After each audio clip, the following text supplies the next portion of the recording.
Hello there and welcome back to the Agostinho Zinga Show with your host, Agostinho Zinga. This is episode number 908. It should be, no, it's 909. Is it 909 or 908? One or the other. 909, 908, 908 actually, not 909. I apologize. I'm going a little bit too ahead of me there. I'm getting too ahead of myself.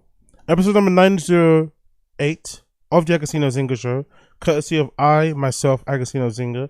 Thank you so much for joining me on today's show, the #1 cultural commentary podcast in the world.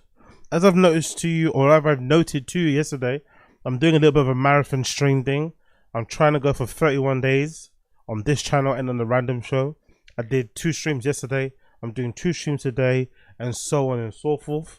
So if you want to support the whatever I'm doing out here, if you want to support the cause, make sure you smash the like button down below, hit subscribe, but more importantly, join and become a member of the channel. You get access to member only videos, and of course you help me get to my target of 500 members by the end of the 31 days. If I don't get to 500 members by the end of the 31 days, it's cool anyway, because I have tons of content that I've put out in that time, and we can see where I'm at in terms of my channel and everything else going on, and what's going on there, how I feel inspired. Do I take the channel into a new direction? Do I take the pod in another direction? Blah blah blah blah. It's all well and good. So make sure you join, make sure you subscribe, all of that good shit. I appreciate you, right? Click join on here, and on the random show channel, we're running them consecutively or concurrently, sorry. Concurrently. And yeah, if you want to join, the link is down below. There should be a link to join as well, I think, in the description. If not, let me know and I'll put it in there. But it should be all there. It should be all there. Apart from that, thank you for joining me. Always a pleasure. Never a flipping chore, as you guys know. I've been keeping my eye abreast. I've been keeping my eyes open. I've been keeping my eyes peeled on the developing stories, the developing narratives around Tory Lanez and this whole Megan Thee Stallion shooting that is still rumbling on. Although Tory got convicted of this, although he's in prison for 10 years, and Megan's kind of off doing her career and living her life, it seems that this story is never going to leave the news cycle. It's never going to leave the news cycle. These two people are going to find a way to never leave us alone. Now, I get why Megan is never going to leave us alone, because she's an artist, right? I get why Megan's doing it, because she's an artist, currently putting things out. I get why using this, even though I wouldn't advise it.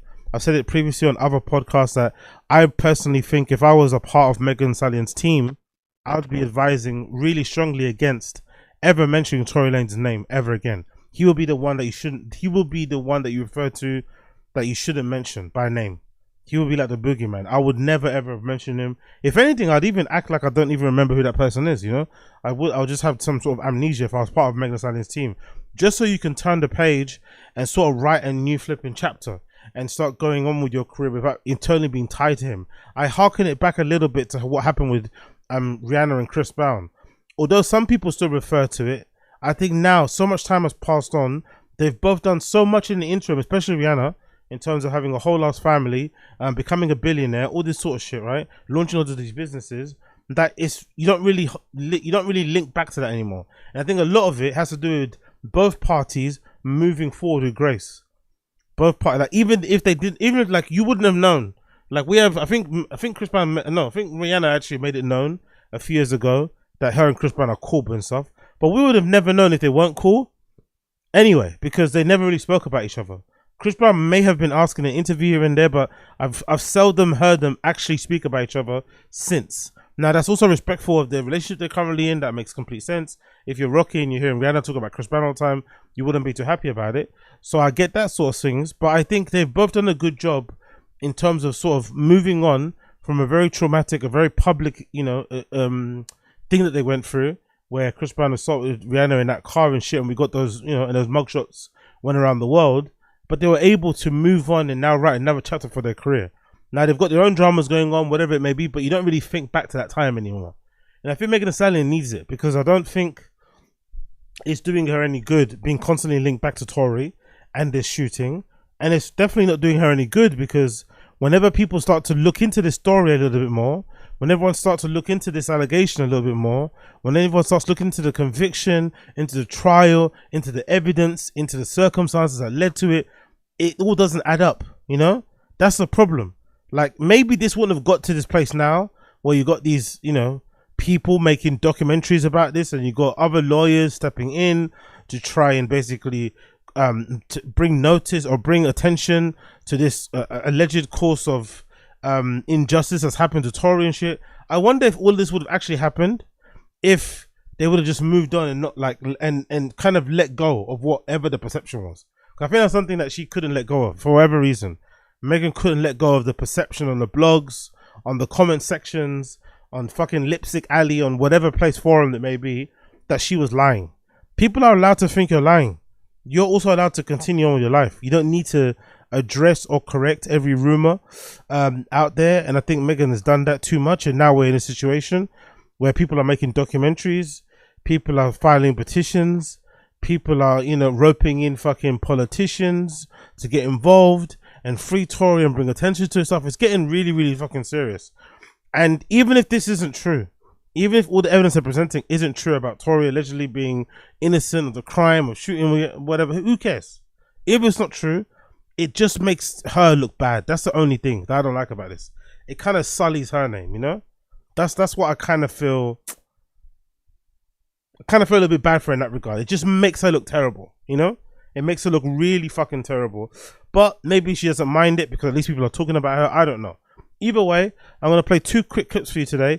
This is courtesy of the lawyer called Diana London. I think she's, you know, taking part in this whole effort to try and free Tory, or to at least try and cast doubt on the conviction and make it seem as if maybe there was some details amiss. Maybe there was some things spun in certain ways to make him look good, but he isn't. So they played. So there's a trailer here going around from a Shade Room documentary. Take that as you will. It's a Shade Room documentary that they put together where they kind of investigate a little bit what led into the conviction of Tory Lanez and whether or not he might actually be innocent, not guilty of the crimes that he was allegedly committed. Let's play the clip. Will Daystar get far? Why are we still hearing the same conspiracy theories? TSR, one of the first to break the news. Mr. Peterson never shot anybody. Never even touched that gun. A bodyguard coming forward claiming that he heard Kelsey Harris admit to shooting Meg Thee Stallion 3 times.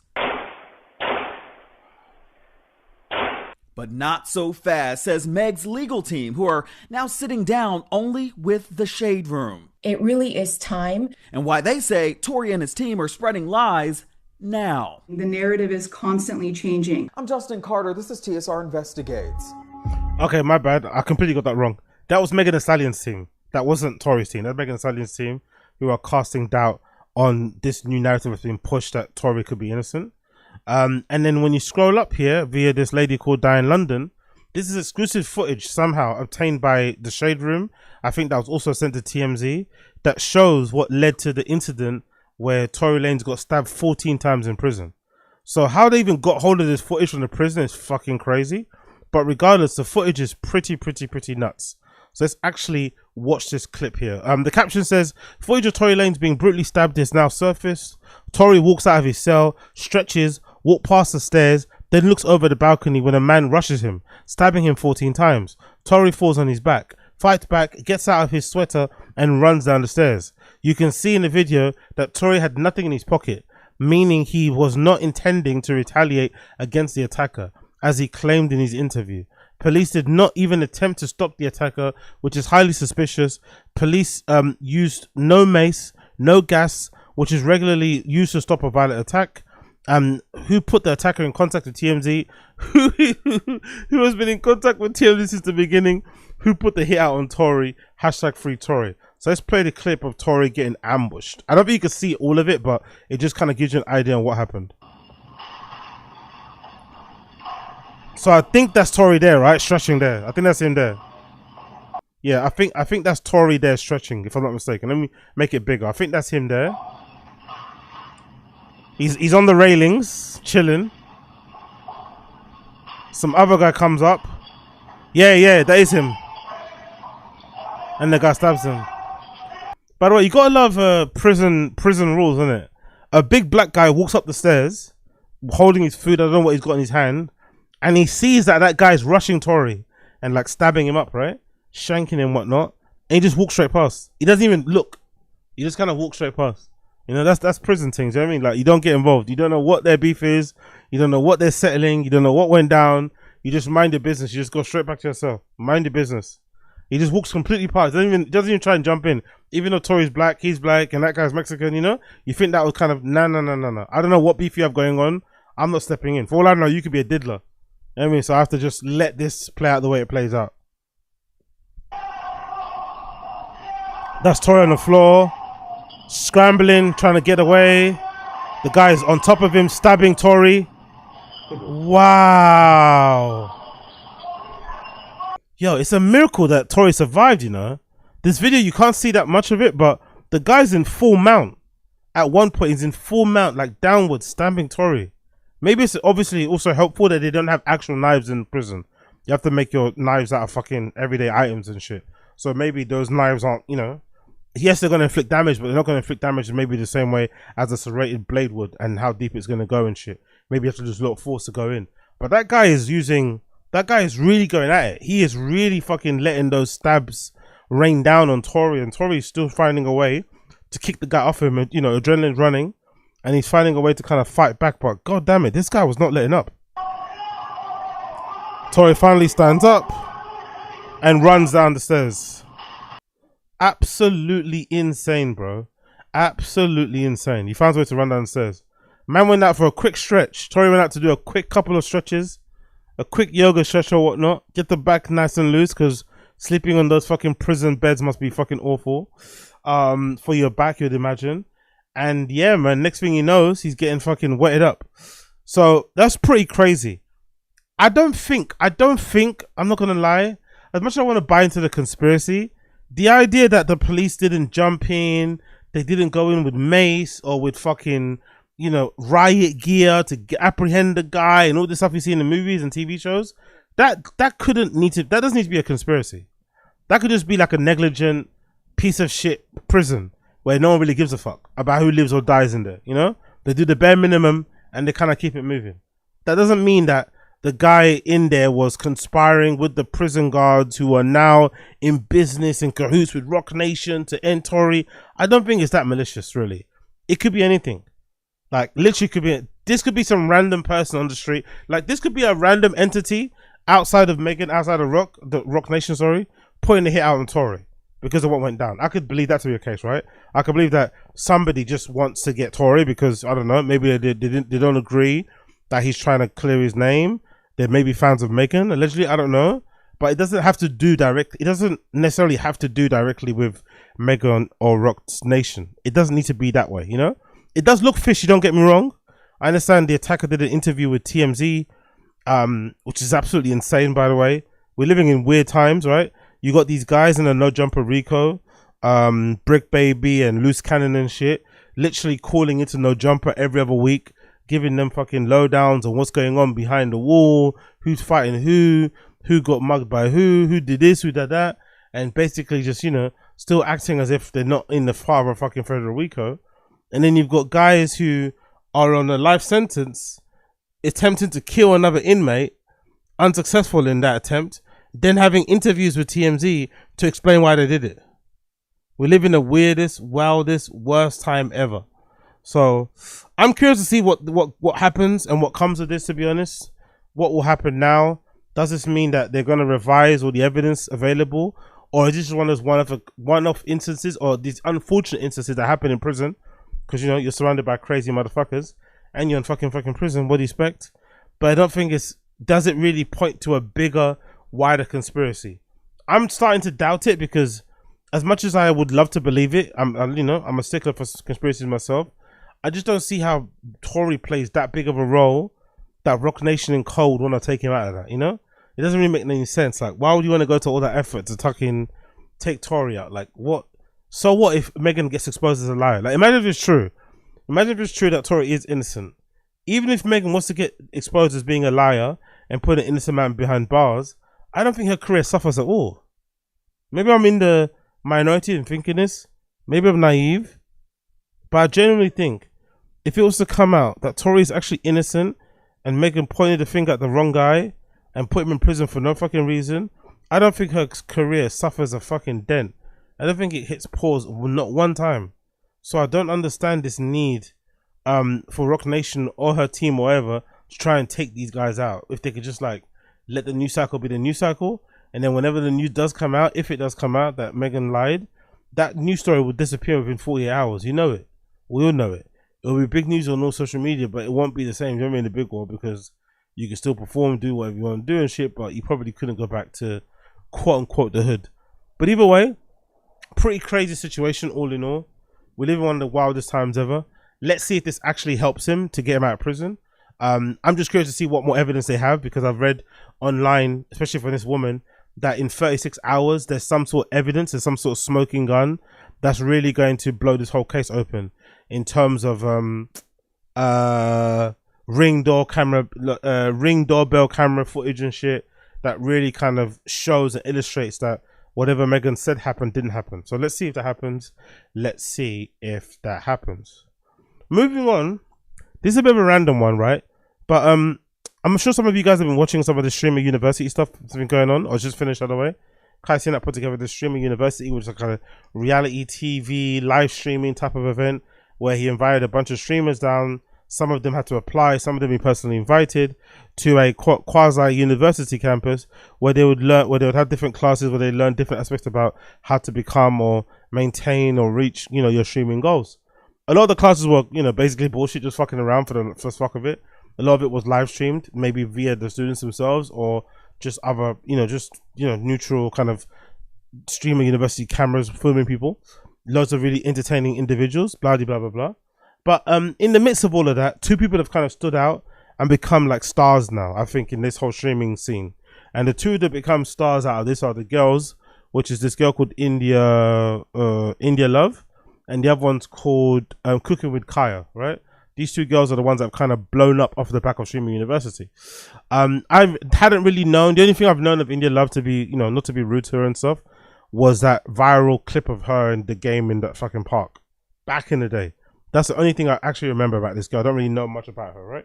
Apart from that, it's like coincidence. And then with Cooking with Kya, I know that a lot of young guys like her, right? I know a lot of young guys like that Cooking with Kya girl. She's super young, and she enjoys cooking with, her bum out and shit. And people like to look at her bum. People like to look at the stuff that she cooks. And, Bob's your uncle, Granny's your aunt. Well, some people on social media, as this girl has pointed out, are very upset that both of these girls have become quite close to DDG. In India Love's case, there might be a blossoming romance going on there. And they decided, both girls, to get on their live stream and basically talk to the camera and say how much they love DDG. And obviously this is in light of all the stuff that's been accused of him from his baby mum regarding the domestic abuse, regarding the custody of his child and shit, and or their child, blah, blah, blah, blah. But essentially the narrative out there, or the accusation that's been put out there with evidence from Hailey herself, taking pictures of the bruises that she's got. There's obviously an account from Ruby Rose from time ago where she alleged that DDG physically abused her and shit. Allegedly again, I'm saying. People were kind of surprised and taken aback, especially the girls who are big fans of these two, India Love and Cooking with Kya. They were surprised that they would step out and defend DDG so hard. And I'm surprised in general, and I've said this previously on other podcasts, something that's really it always kind of perplexes me when it comes to social media stuff. And I don't know if it's just like people that speak online. I don't know if this actually applies to the real world. But it's always surprised me why it seems like for some women, not sure why it's not all women. No, it shouldn't be any women actually. But for some reason, some women don't seem to have like an immediate automatic red flag, an automatic kind of X, go away, fuck you, you're ruled out type of thing with guys who have like accusations or charges regarding domestic abuse, regarding rape, regarding kiddie diddling. There are some women out there who will genuinely look past that sort of stuff, which I guess is beneficial because, maybe some people deserve second chances. I don't know. But you would have thought those type of offenses, domestic violence, rape, fucking diddling of a kid, you'd imagine those three would be the main three kind of warning signs for all, apart from all the other stuff, right? Those would be the main three. If you heard your dude that you're interested in, or somebody that you were dating, or someone that's pursuing you, had those things on their jacket, you would probably run a mile if you're a woman. Because if you beat up one lady, most likely you're going to be beat up. If you raped one lady, you could possibly be the next one too. If you did it with one kid, there's no telling what you could do to your children in the future. So, you know, you'd probably run away from that type of person. But it doesn't seem to happen. If anything, I don't think I've seen a prominent person online who's been accused of grape, diddling, whatever, who's died alone. I can't think of one. I can't think of a prominent quote-unquote celebrity who has those things people mention, in terms of kids, but who has died alone. They always have somebody by their side. They always have a doting partner, wife, whatever, who's ride or die for them. So I wonder what that's about. So anyway, in short, let me play the clip for you. This is India speaking about DDG and what he means to her and shit. And yeah, and basically going out of her way to say, yeah, he's a really nice guy to me. Let's hear what she has to say. The fuck? Like, when you got genuine people in your corner and a genuine person like Moo, who genuinely is like a great guy, who doesn't have no expectations other than wanting to see another person win and do good and be respectful. By the way, I don't know who Moo is. I'm assuming Moo is like DDG's real name. I don't know why girls on the internet, I don't know what it is about these, I don't know what it is in general. Wags do this too. I don't know what it is about girls that like to do this thing where they call that guy like not by the name, not by their stage name or their rapper name. It's always by like their real name. I guess it's like to show that, oh yeah, we're really close, you know. I know their real name. I call their government. It's like, oh, all right, brother. We get it. We get it, girl. We get it. Respectful, and every great attribute and characteristic in a person, he shows that in every way to me. So I don't give a rat's ass who, what, when, where, why, and how. Like, I'm strong language, man. You don't need to go that far, you know. You don't need to go that. No wonder the girlies are not having it. Like this girl on a quote tweet said, this girl called Mimi. I had a nice co-worker who was never disrespectful to me. However, I later discovered he was incredibly crazy. He stalked his ex-wife, harassed her, beat her, and eventually killed her. I learned this from the news. Men can be very different people. You look and sound dumb, bitch. So I'm surprised that there's not a lot of solidarity in those type of things. You know, there's that catchphrase that people use about believe all women, but other women don't even believe other women. You know, that's the funny thing about it. People like to say believe all women, but even other women don't believe other women. And it's weird because they don't believe them in topics or in subject matters or in areas that you would think most women will automatically side with the woman. Like when it comes to rape, when it comes to domestic violence, when it comes to kiddie diddling, you'd assume most women would have like an aversion to that sort of thing, would feel some sort of affinity, some sort of connection with a woman that's going through something like that because they've, you know, maybe they're going through something like that themselves, maybe they've heard of other people in their family, experienced it with their friends, so they automatically have sympathy and empathy with that person and want to reach out and support in whatever way they can, sharing a post, liking something, meeting them in real life, blah blah blah blah blah. But in reality, that's not the case, which is why I always say, and why something that I'm gonna die on the hill of. I think my saying of the real enemy of women isn't men, it's actually other women, is gonna hold true until the end of time. The real enemy of women isn't men, it's actual women. Much team Moo. I'm very much team, like, you know, you gotta like do for those and pour into those who pour into you. And hold on. So you're supporting DDG not because you think he didn't do it, like Hailey Bailey, which I'm not even sure what happened, to be fair, because those two are very toxic. I'm not gonna lie. Those two are very toxic. They're very manipulative in their own ways. DDG weaponizing his audience, using his streams to kind of, you know, get on her doing what she does to make him look like a bad dad and whatever. They're both very manipulative in that way. So I don't know who to believe. And when it comes to domestics, I don't really like to even to get involved. Whatever they sort out, how they sort it out. But she's not even saying I believe the guy. He's my friend. I believe him. He didn't do what she said he accused him. She's just saying I'm riding with DDG because he's really nice to me. He supported me. He's had my back. He's got me into the streaming thing, or he's kind of hold my hand. He's introduced me to all these people. I took part in streaming university. I mean, like, she's saying it from that angle. She's not even like she believes DDG didn't do it. She's just like, even if he did do it, I don't care. I'm riding with my guy, which is actually worse. And like really pay attention to people's character these days. Like behind the scenes type of character, when nobody's watching type of character.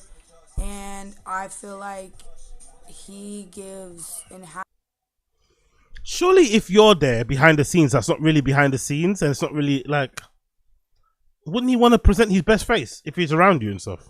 Because he might be into you. Or because you guys are close anyway as friends. Again, I'm fascinated. I'm just fascinated. I'm sure there's a reason for it. I'm truly fascinated why for some women, stuff like this isn't a red flag that would immediately rule them out. That would immediately make them rule out any guy that was into them that had that on their jacket. You know? Like, oh, you hit other women. Okay, I can't do this. Oh, you might have raped another girl. I can't do this. Oh, you got PDF stuff on your docket. I can't do this. Whereas some women will like hear that sort of stuff and be like, oh, you know what? That was a couple of years ago. That was with some other girl. I ain't gonna get hit. Oh, that was with that girl's kids. My kids are gonna keep them close to me. It's like, huh. And then the Cooking with Kya had the same sort of post where she kind of defended DDG. I'll play her response here, talking wild about DDG. But Diddy is actually a genuine, nice person. Like, he is shark. He be sharking. But to me, he's just a genuine person. He's never been like a weirdo. He's never been like, he's very respectful. He's very helpful. He's very like kind. He really genuinely cares. Like even when I was like around the time I just stopped posting, like he would just randomly text me like, Kya, keep going, keep posting, this, that, and the third. Like he's very genuine. Yeah, he's cool.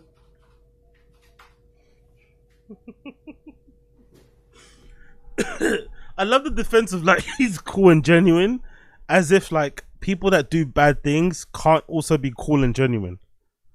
If you're accused of doing a bad thing, like people are, it's like I think I was reading the other day. No, I saw the other day actually. Sorry, I was watching this documentary. No, I was watching a couple of documentaries. I've been watching a few true crime things. I watched this particular documentary on Amazon Prime called, oh, I forgot what it was called, but it was about murders that happened in South London. I forgot the guy's name as well who killed people. Maybe when I clip it up, I'll put it up on the screen. But there's this really good Amazon documentary out at the moment. It's 2 episodes long, and it's about this guy who killed a bunch of women in parks here in South London, or here in London, sorry, but in the South. I live in the East, but it's in South London. There's this really nice area of parks where they're all connected by this walkway, and people go there and walk dogs and shit. And in the early 90s, late 90s, early 2000s, this guy obviously killed a bunch of women. Really horrible crimes. Some of them he did it in front of their kids. Like one particular person, he killed the mum in front of their kid, like literally, like fucking tragic in broad daylight, right? So absolutely horrible crimes. Really brutal attacks, like super vicious attacks, horrible crimes. And obviously back then the police were a bit shit. The guy could have got stopped a long time ago. They didn't take DNA, all these sorts of things, right? Whatever. Long story less long, one of the police officers in a documentary who was at the time basically looking after that case and making sure that person got convicted, was basically saying that these crimes are so horrible, so disturbing. Because basically, I think in statistics when it comes to crime, I think they were saying even back then, when you could get away with more crime because no CCTV cameras and maybe police departments weren't interconnected, he said even back then it was extremely rare for a violent attack to take place on a woman when she had her child. It was extremely rare. But in this case, it was like the common theme. It was almost like he was picking out women who are with their kids, even like super sadistic, right? So he was describing this person, how horrible they are, super disgusting. Then it got to a point where they went to go arrest. They finally found who the person is. Because I think at first they thought it was this one guy who looked very shifty and suspicious. He was a bit of a flasher, but it didn't end up being him. And he ended up getting harassed and stuff. And he ended up getting falsely accused of certain things. Eventually he was exonerated. But then when they finally found the guy that did it, right? It's almost like the police officer was almost let down when he met him. I think he described it. And I think I've heard that before. I've heard that before on other true crime things where they say sometimes the person who's accused of or has done the most senseless, violent act or murder, you meet them in real life and they are a bit of a letdown. They're not the person that you imagine in your head.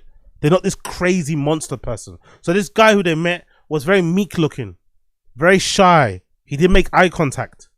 He was very softly spoken.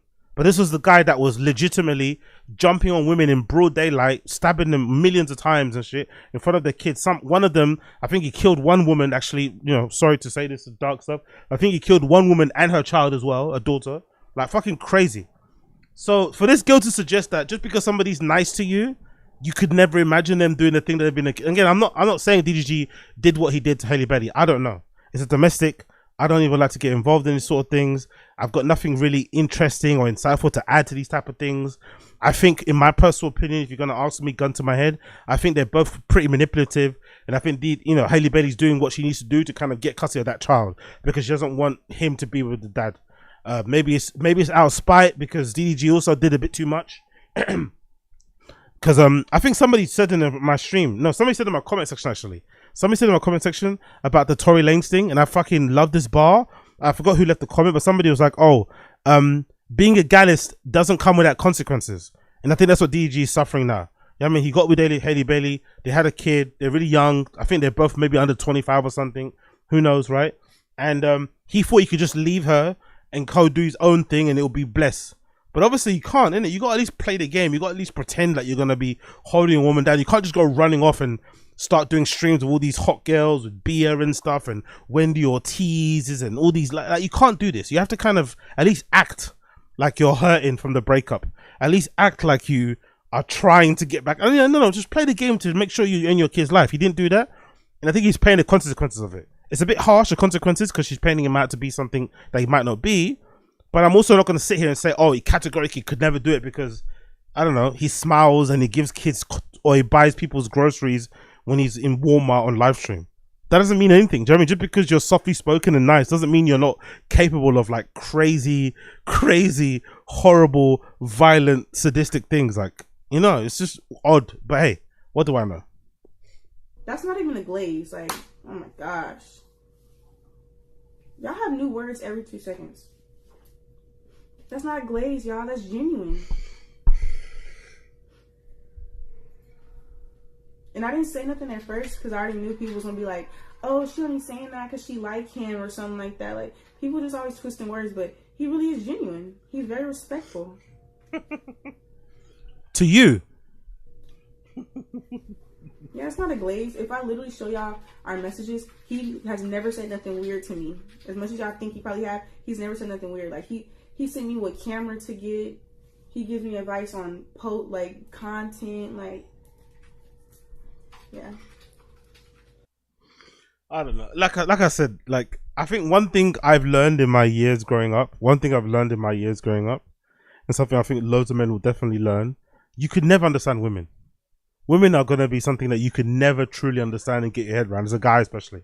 You just have to do right by the women around you. Be a gentleman in the best ways that you can possible. Treat people around you with love and respect, but there's no really understanding the larger conversation or actions that go around on the internet and stuff, because I don't get it. Because I hear a lot of people online have a lot of very passionate things to say, a lot of very forthright things to say, a lot of very angry things to say, a lot of very anti this, anti-woman beater, anti-rape, whatever, right? But then every time that person goes to court, every time that person is accused that goes to court, I always see them holding hands with a woman. You know, I can't remember the last time I've seen a prominent person who's been accused of something heinous like raping women, touching kids, beating up a lady, not go to court with a woman on their arm. Like, what the hell is that about? Like, how are you with this guy when he's got that shit on his jacket, when he's been accused of these type of things? Like, well, one for this. Like, if Diddy comes out, if Diddy bust case, you think he's going to be short of other Blasian girls? Do you think if Diddy bust case now, there's not going to be a queue of other Blasian girls similar looking to Cassie that are going to be queuing up to take that spot? Do you honestly think Young Miami's are going to suddenly start popping up, twirling her hair in the sky? Like, it's fascinating. It's like, bruh, why don't you think that could be you? Why are you so certain that you are immune to this? Like, it's just, I don't know. To me, it's puzzling. It's fucking, but I guess it was the same way as like guys with like girls, isn't it? Guys with girls, sometimes a guy will say a lot of stuff. Like, guys online say a lot of things about body count. You know, that's a conversation you hear a lot on the timeline. Well, body count. Oh, if she's fucked more than 2 people, she's basically a whore. I'm never gonna touch her. Right? Guys online have a lot of chat for body count. But in real life, right? If fucking Bonnie Blue said, "Hey, I want to be your wife," they're fucking putting 10 rings on that finger. You know, people like to talk a big game, but in real life, in their actual, you know, day-to-day lives, they don't actually practice what they preach. So I guess across the board, forget genders, we're all full of shit. It's just funny in what areas we're full of shit in, because the areas we are full of shit in could be quite lethal. You know, we're full of shit in areas that could honestly cost us our lives or our freedom. That's the areas we're full of shit in. You gotta be wary. But regardless, big up to everybody involved. Big up to everybody involved. Big up Wingus on the stream chat too. You're a fucking legend. Wingus said something happened with Andrew Tate. What happened with Andrew Tate?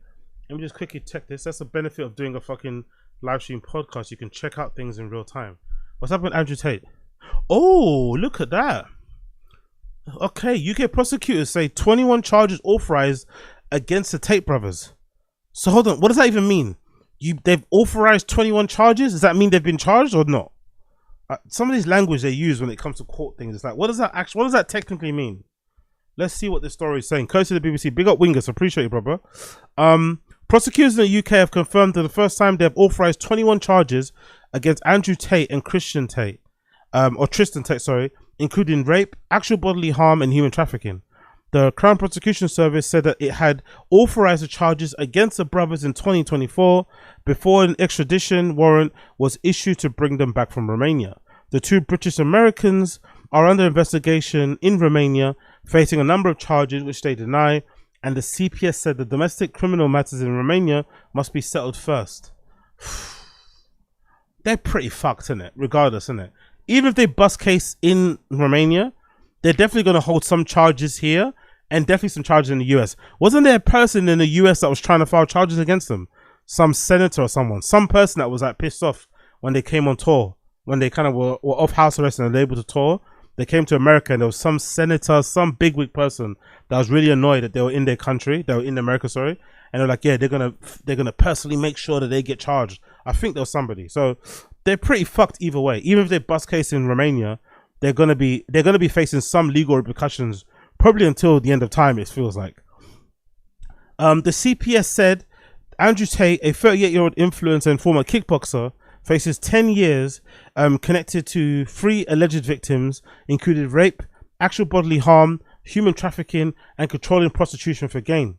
Tristan Tate, 36, faces 11 charges connected with 1 alleged victim, including rape, actual bodily harm, and human trafficking.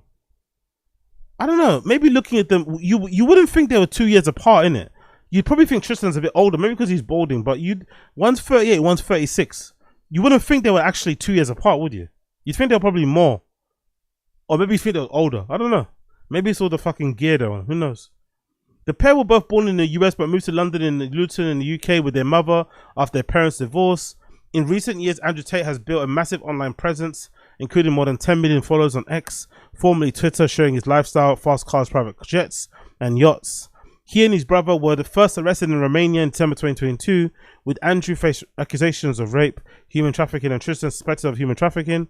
They both denied the charges and spent several months under house arrest. A year later, August 2024, they faced new allegations, including sex with a minor, trafficking underage persons, all of which they denied. Those are pretty brutal charges, isn't it? Fucking hell. They're charging him with some fucking crazy shit, in it. Excuse me? Sex with a minor, trafficking underage persons. God damn it, bro. Like, are you trying to send me down? I guess you are. So yeah, I still don't. So let me read. What's that again? The Crown Prosecutor has confirmed the first time they have authorized charges. So these are the charges that are going to be put forward. Whether or not they get charged with them is different. I don't really know what that language means. I'm probably a little bit dumb when it comes to sort of stuff, but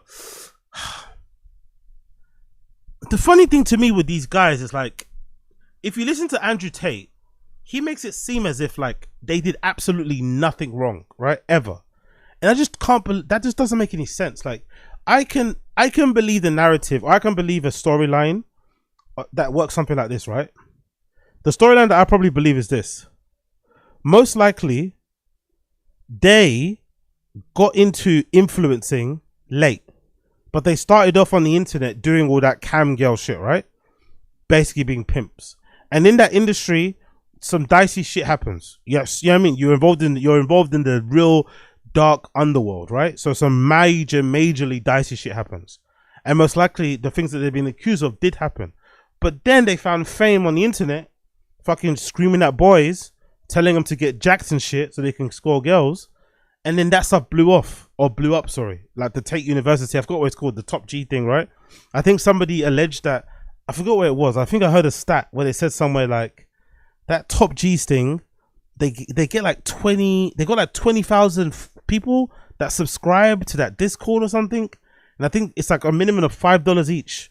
So they make crazy amounts of money. So it wouldn't surprise me if, yes, they are somewhat legitimate in terms of, you know, people are more fans of what they do now and they blew up off of that. But their initial kind of introduction to the industry was through all that cam girly shit. But now they're kind of off it because, you know, they're obviously successful doing this social media shit.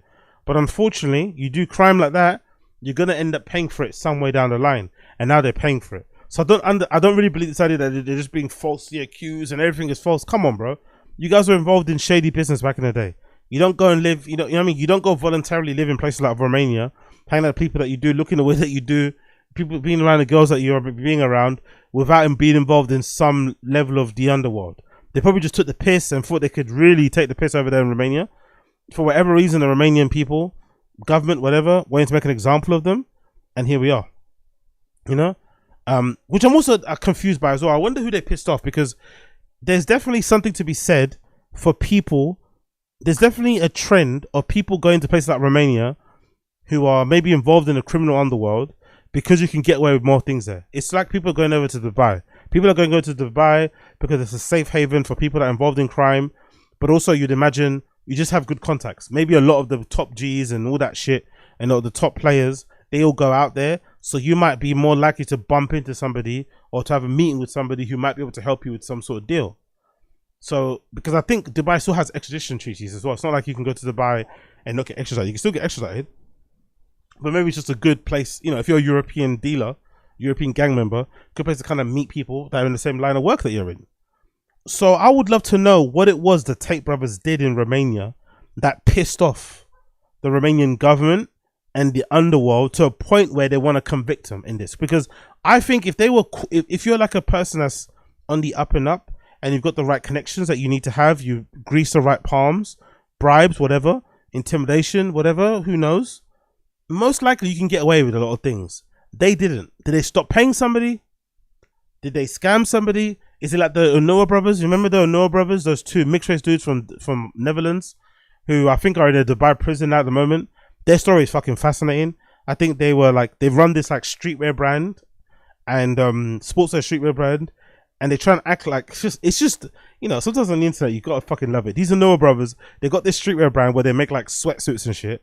But their Instagram is full of them wearing like Patek Philippe's, Richard Mille watches, driving G-Wagons, having, you know, all the designer clothes. And it's like, hold on, bro. There's no way you're making that amount of money or selling sweatsuits, you know, in like fucking tonal pastel colors, earthy tone colors, right? Almost like Skims-esque. There's no way you're making enough to afford that lifestyle for two, you know, because they're twins. For two, it's not gonna happen. Oh, I think they're brothers, not twins. So it's pretty obvious to me that they weren't making the majority of their money through that brand. Then obviously it comes out that they got arrested, and they got arrested for, you know, being dealing cocaine and shit. And I think they got caught, if the story is true, or if the story is to believe, the Renua brothers got caught because they didn't pay an escort. They organized some sort of afters at their hotel. Everyone's having fun. They're getting fucking sex workers involved and ladies of the night and shit to come and have some fun with them. And I guess they didn't pay the ladies, you know? And this is a business to them. Yes, they want to hang out, have some time and have some fun with you. But these girls are also working. They're about their fucking money. Don't play. So they didn't pay them. And one of the girls just automatically went to the police station and just snitched and said, yeah, those motherfuckers are dealing coke. Those motherfuckers are cocaine dealers. And they got arrested for that. So now they're in prison and looking at, like, I don't know, untold amount of years. So I wonder if that's what happened to the Tate brothers too. Did the Tate brothers just not pay some Romanian baddie for her time? They thought they were too big for it. They started to flex and act like you don't need to pay any. I don't need to pay no bitch. And that girl's like, okay, cool. Just you watch. and then she went, called, and then that's what set this in motion. Because it doesn't make sense how people are involved in that world have no protection, especially someone as big as them with the money they have. They seem to have no protection, no allies in the Romanian government, despite how long they've been living out there. Something's amiss. Something. I wonder what happened. What happened that led to them not being protected by the government, by the criminal underworld bosses and shit. What happened? What exactly happened? But I guess we have to wait and see. I guess we'll have to wait and see. Talking about waiting and seeing, I've been talking about this on social because I'm perplexed by this and I want to know Wagwan for everybody out there that is listening to my voice. I'm a big fan of A$AP Rocky. I like his music. Lately, he's been pretty terrible when it comes to music. But I really would like to know, why the hell does a guy like A$AP Rocky, who dresses, I think, quite impeccably, especially in recent years, it looks like he's trying to go away from wearing trainers. Every time you see him, he's wearing some sort of hard sole shoes, which is kind of difficult to do. You know, that kind of shows if you're really got style. Can you really dress? Not wearing trainers, not wearing jeans anymore. He's always in suits. He's always in fucking loafers or fucking derby shoes or boots and stuff and shit. He's always wearing, like, you know, trench coats, overcoats, like looking immaculate. So how does somebody like A$AP Rocky, who spent, I don't know, the last 2+ decades looking incredibly good, being like a style icon, how does he consistently make such terrible clothes? Why does all A$AP Rocky clothing that he makes, whether it's his own brand, whether it's stuff that he makes with org, with the exception of that hat, by the way, that hat that he does, that hat that he made, the org hat with the trucker hat, that's kind of like a play on the nerd hat a little bit. That, you know, that hat is fucking great. But I think it's got a college font on it. I don't think there's a single other item that A$AP Rocky has made that's been good, especially this Puma collab that I'm showing you now. This Puma collab capsule collection that Rocky's made might be some of the worst stuff I've ever seen in my life. Like, this stuff belongs in a landfill. This stuff belongs in a fucking bonfire. This stuff should be used to clean your car. Like, not actually to wear it during you clean your car. You should actually be using it to clean your car, to buff and shine your car, to soap wash your car. Like, this stuff is horrendous. It's so fucking bad. So this is courtesy of Hypebeast. A$AP Rocky returns to the Puma, Inhale, and Mostro. So I guess it shows you some of the shoes that he's also doing with Puma. In a way, I kind of rate the Puma collab because he probably could have easily gone to Nike and got an easy bag. But I'm assuming the Puma collab, because he's got kids and shit, and knowing how these people are, most likely he signed this deal because the Puma deal probably gives him points. It gives him a part of the company, ownership, blah, blah, blah, blah, blah, shares, all this stuff, right? That he could pass on to his kids, whatever it may be. So I'm sure that's part of the deal. But Puma is fucking shit as a brand, terrible across the board. The only thing Puma do well are the Puma Clydes and the Speed Cats or something. That's the only two models people really give a shit about. Maybe some of the football boots, but across the board, they're pretty shit. Right? Puma's pretty shit across the board, in my personal opinion. So let's actually check a look at some of the stuff that's featured here. Look at this. Look at this stuff. Look at this stuff. Please look at this stuff. Like, look at how terrible this shit looks. From the long sleeves, from the shoes, to the bomber jackets with all these fucking screen printed words on them. The Puma jeans that are like, I guess, a flip on the Billionaire Boys Club ice cream jeans from back in the day. The belt with the Puma buckle on it, like Puma shaped, like just garish, tacky stuff. The bomber jackets again are terrible for my personal opinion. I don't like them. The balaclava type look that's going on there, the long sleeve, the hats, the shoes, it all looks so fucking bad. This Mostro shoe that they're trying to push, it's never going to be a thing. Like, look at that thing. Look at that. Look at that thing. Might look good on product pictures. Like, this is the type of shoe, in my humble opinion, having been a part of the scene for a while, this is the type of shoe that if you see anybody wearing in a major metropolitan city, like if you happen to be in London, if you happen to be in New York, if you happen to be in Tokyo, if you happen to be in California, if you happen to be in Berlin, if you happen to be in fucking Madrid, Barcelona, wherever you might be in Europe, yeah, Milan, Rome, if you see anybody wearing these shoes in real life, 9 times out of 10, the person that's wearing them got them for free.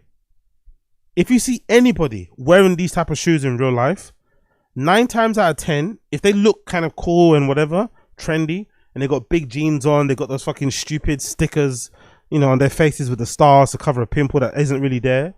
Most likely they got these shoes for free. No one in real life is buying those shoes. So they flood the market with these type of shoes and give them to influencers. They see them to influencers, right? Or to cool people to kind of make them look a thing.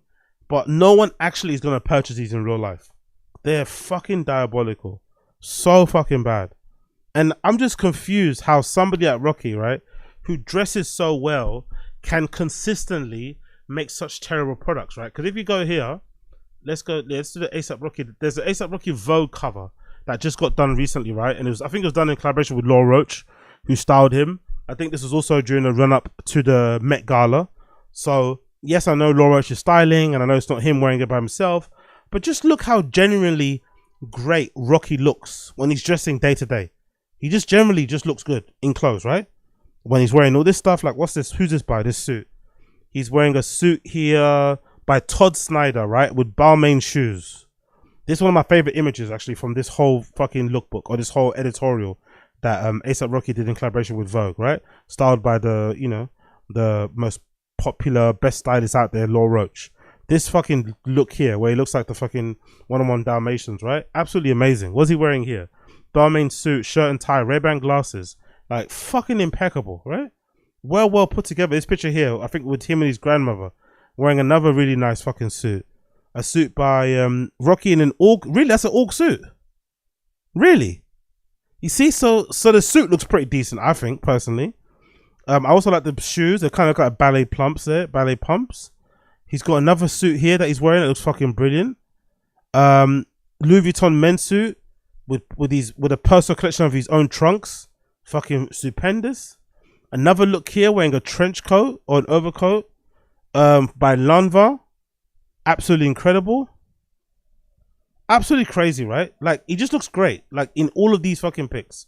Just looks fucking incredible. So how is it that this guy, a guy that dresses like that, could somehow make clothes that look like this? Where's the other picture here? There's a picture from Stay Grounded.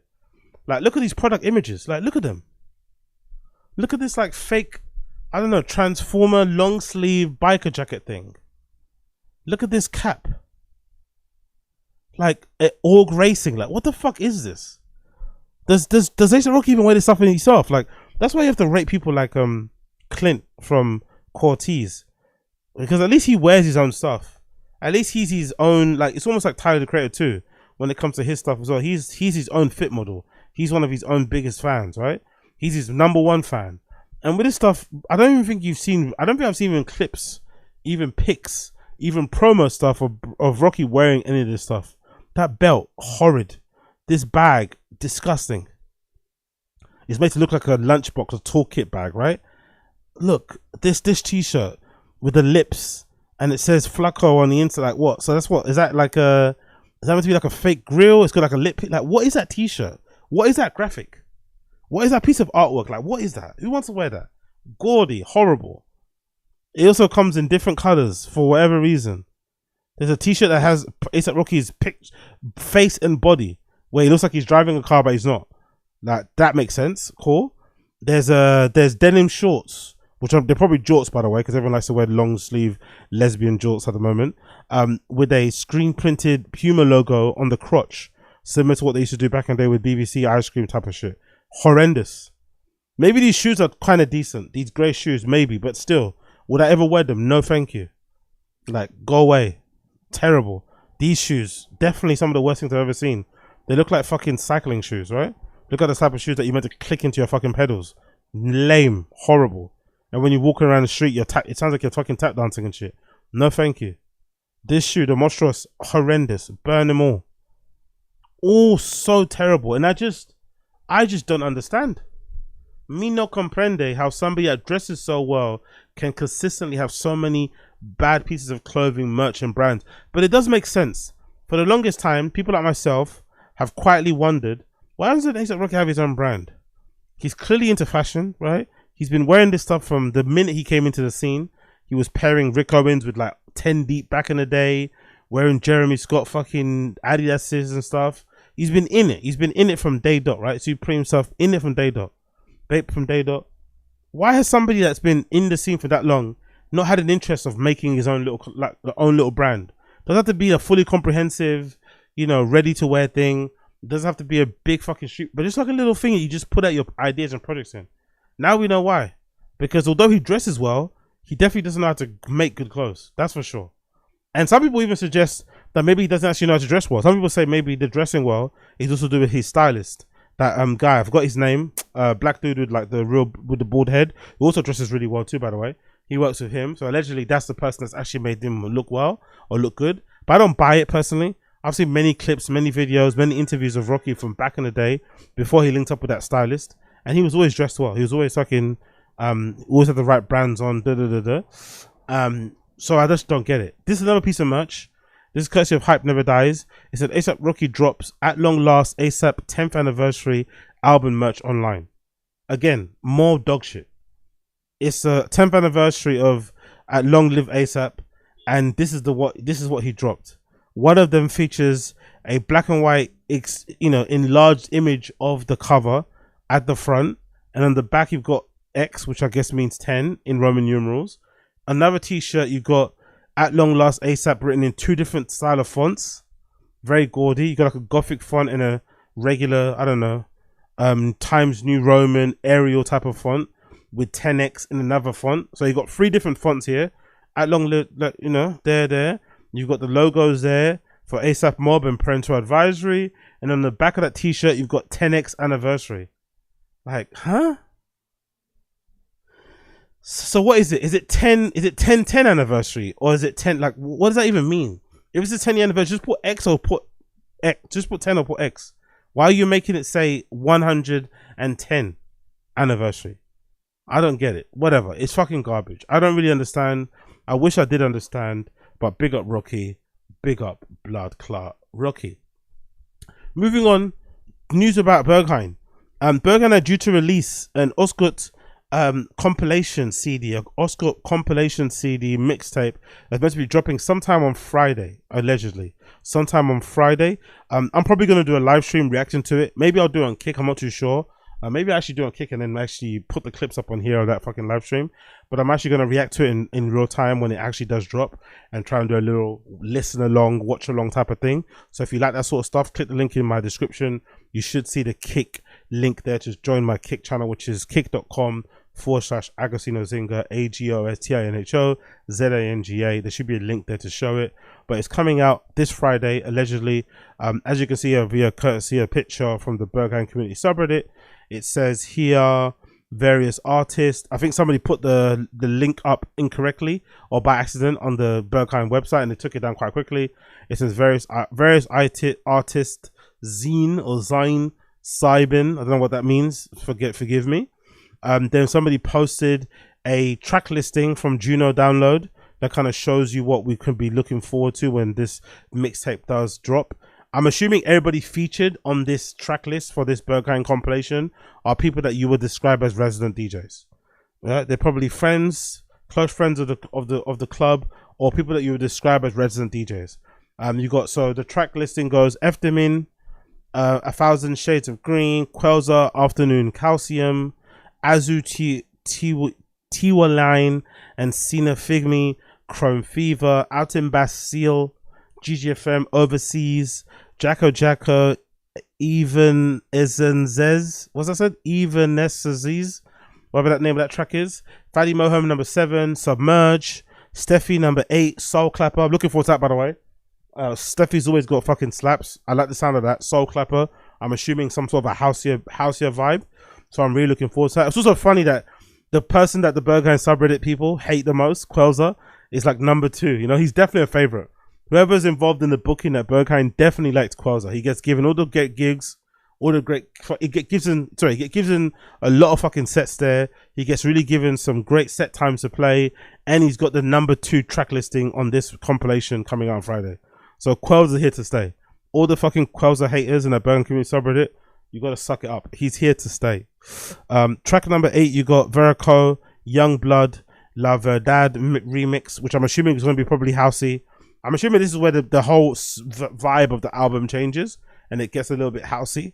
Virginia follows it as well with Project Vochella or Vochlia 1. Then you got a synthy track as well in number 11 called Diva. So this might be one of the best parts of the, again, pre-listening to an album that hasn't dropped yet. But, you know, why not? We're just talking shit here. I think this probably might be the best section of the album that I'm really looking forward to. Steffi, Veracruz, Virginia, and Symphy. Number 12 track will be Lydia Eisenblatter with Bliss. 13, Wallace, Pivot Point. 14, Lady Monix, Move Your Body. 15, Gingy, Idiom. So maybe this whole, actually, maybe the first half, maybe side 1 or CD 1 is mostly house. And then maybe CD 2 goes into the darker, more techno shit. As you pop in there, is that this another page? No, is that the other page or not? I don't know if there's the other page. Where's the other? I want to see the other page. Let me see it. Bear with me one moment. There's meant to be a second page here as well. That can maybe give you an idea on what to expect. Oh, and that's it basically, I think, right? That's it. So it continues. You've got that. And then towards the end, you've got Lady Monks, Gigi, Galagos. Big up Galagos from here. Paxman performing. Then you've got Snecker, Wet World 17, and Hard Ton, Misled 1, number 18. So all those tracks are coming out on Friday. Ostergut collection compilation, courtesy of Berghain, dropping on Friday. I'll definitely do a track listing. Also, I'll definitely do a live reaction of this listing session. If you're that way inclined, click the link down below. There'll be a Kick description link in there so you can check it out. Kick.com/Agostinho Zinga will do a live listen along to this compilation dropping courtesy of Berghain, Oscar. I'm really looking forward to it. As you can see there, that's what's going to be dropping this Friday. Oscar LP 20-07 dropping this Friday, allegedly. Can't wait, can't freaking wait. Cool. Talking about can't wait, let's quickly post this because I'm confused why this guy seems to be confused, right? So let's play these clips. These are courtesy of Stay Grounded, right? Bloody Osiris sat down with this really cool interview platform, actually, that does fashion-based interviews with a lot of people from the quote-unquote urban community. I guess I've got the name of the actual show. It's actually quite a cool name as well. I quite like it. Yeah, it's called Ghetto Runway Podcast, right? So here it goes. Let's play this one. So this is Bloody Osiris, right? Bloody Osiris says he lost his BMW deal after buying the Virgil Abloh Maybach. So this is, again, I'm just surprised why he's surprised about the situation, but let's play the clip courtesy of Stay Grounded. This is a very interesting clip where Bloody Osiris talks about how he lost his BMW deal because I guess he posted that picture of that Virgil Abloh Maybach that a lot of people bought in commemoration to his death and shit that was launched. Yeah, I worked with BMW before, but I lost that deal though. I don't even know if I can tell this story. I lost the deal because I had the BMW deal. I did the commercial for them and all that, and then I posted the Virgil Maybach.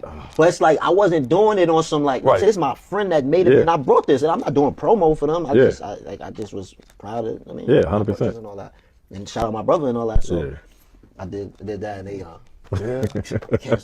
canceled me, bro. I remember the commercial you did. I seen the joint. Yeah, I was paying. I was loving that. We used to talk. They was about to give me the car for like a year. I was gonna have that in New York. We talk about that. Wow. And it was over, man. I worked with. Can you be surprised? Honestly, is he honestly surprised, or is he sharing a story? He sounds surprised. He sounds kind of annoyed. I get he's being annoyed with it. I get him being frustrated about it. But can you really be surprised that you signed a deal with BMW to be an influencer, right? To maybe get access to cars, to maybe test drive some cars, get loaned some cars to run around with, maybe get gifted some cars, maybe you consult with some things in terms of special projects, especially for freeze and shit and all this malarkey. Maybe some of your ideas actually make it into production for actual cars that get, you know, shown in fucking showrooms and shit and sold around the world. It's a pretty big deal, you'd imagine, in car sponsorships.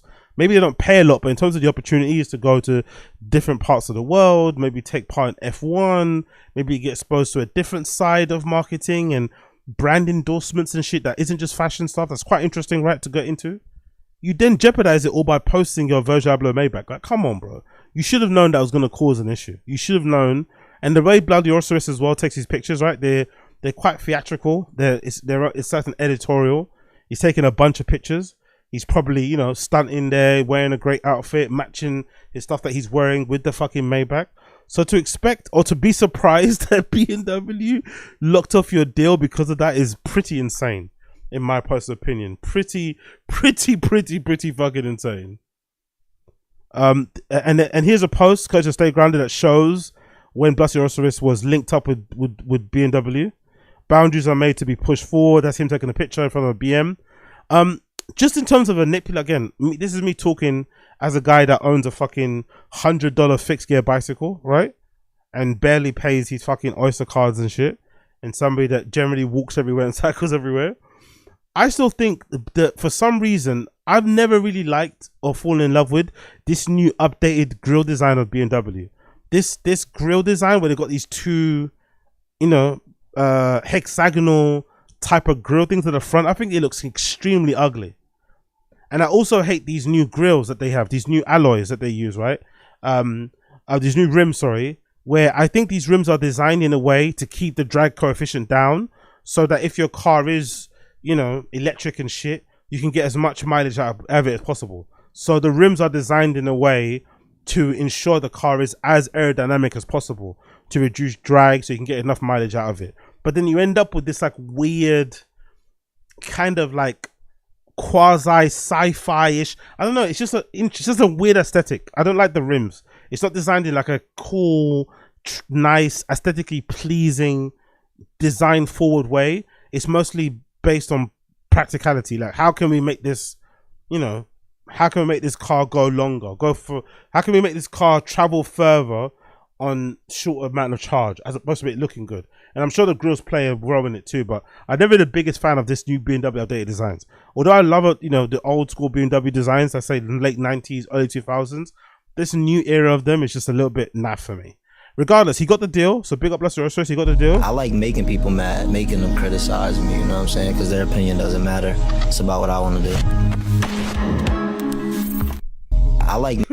That's a full deal, man. What do you expect they're gonna... Of course they're gonna be upset.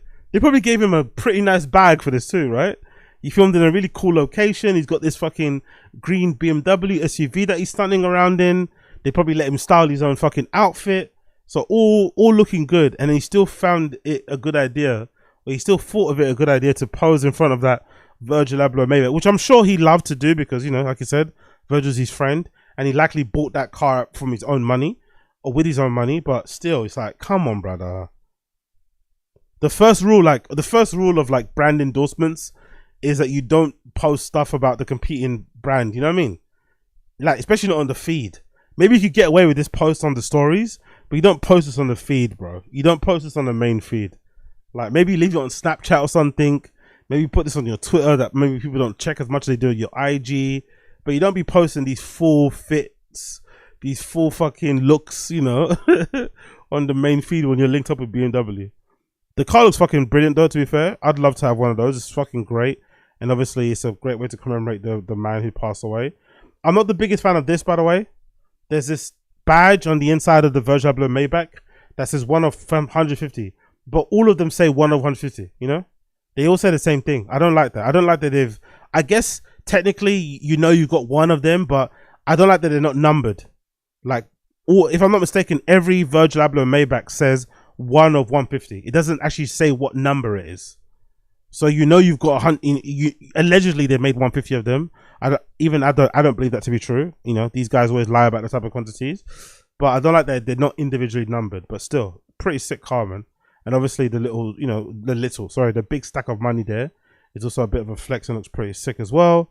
Another picture of him as well, stunting in front of the Virgil Abloh Maybach. So, you know, maybe it's worth it. Maybe it's worth it to lose your Virgil deal for this. To lose your BMW deal for this is actually pretty worth it. Maybe it is because the car is pretty sick. I'm not going to lie. So big up Bloody Osiris.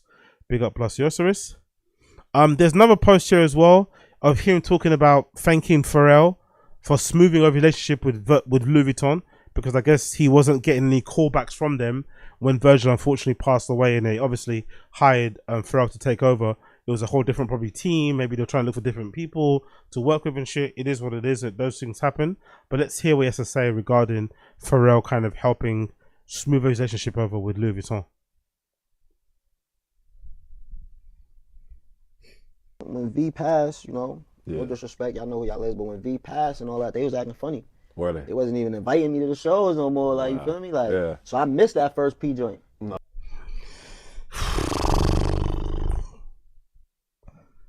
It's interesting, isn't it? Like how this works, because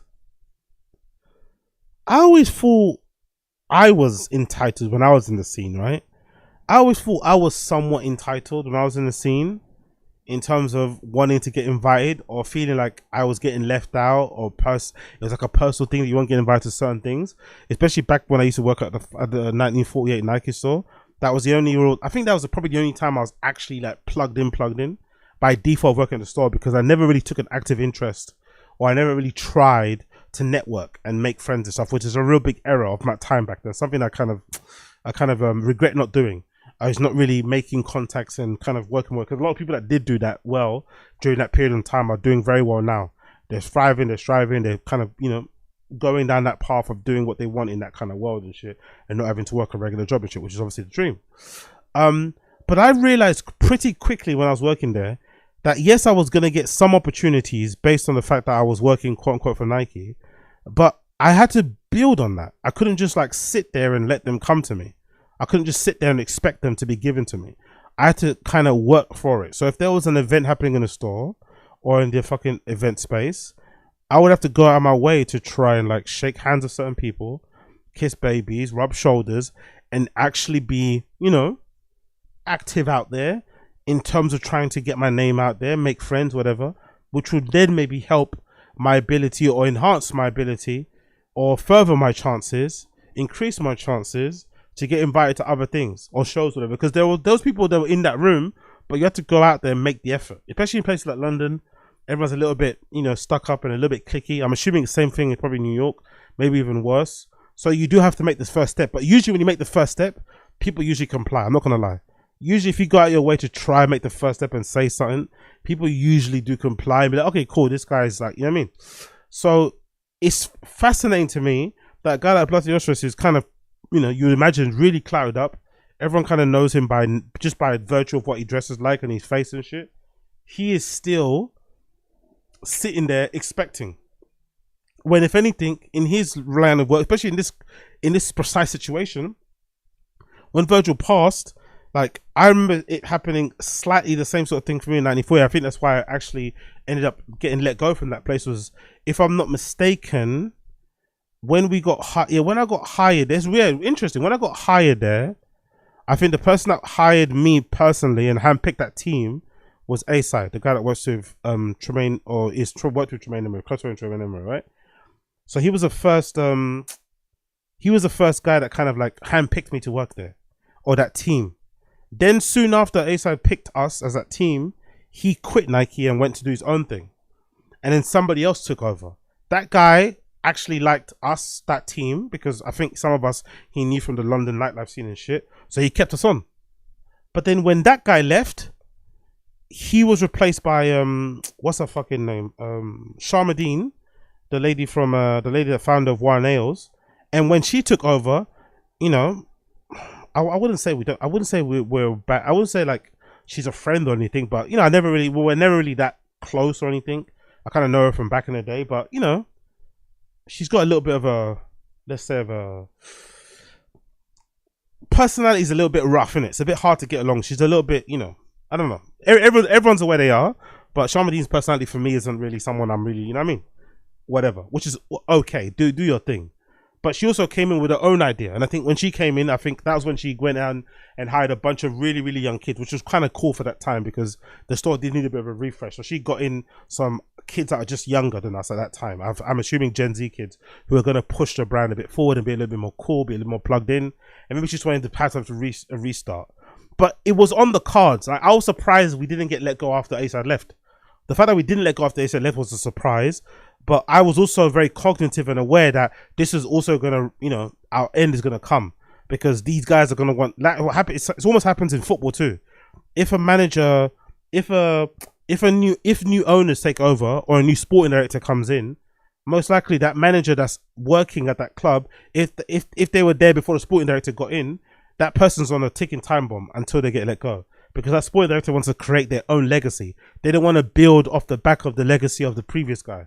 They want to get their own person in so that they can write their own legacy, their own history. They can write their name in their history books and it be solely about them. Yeah, I'm the person that was responsible for hiring this manager.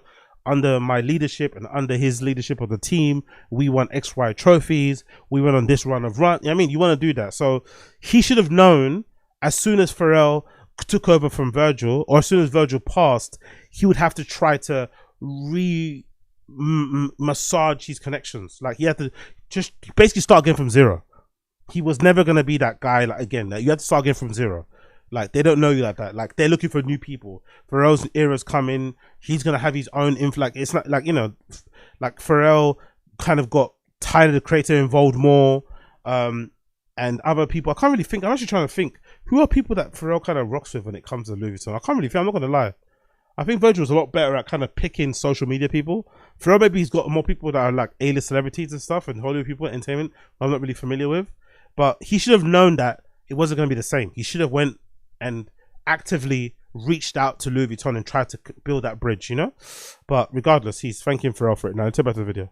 Wow. You know what? I hit Pete. Yeah, I missed the first. Some of our guys said the same thing. Yeah, they said once, we don't want to say some of our guys said once they outside one of P showing. Yeah, that was a part of the original Grammy family. And I'm walking past him and I'm like, hold on. He like, nah, but we love it because it's P is Unc. You know what I'm saying? But I couldn't believe the shit. Like, we gonna support it because it's P anyway. 100%. But it's like 200%. Yeah, they wouldn't even. Same people I used to talk to, you know, email, correspond with.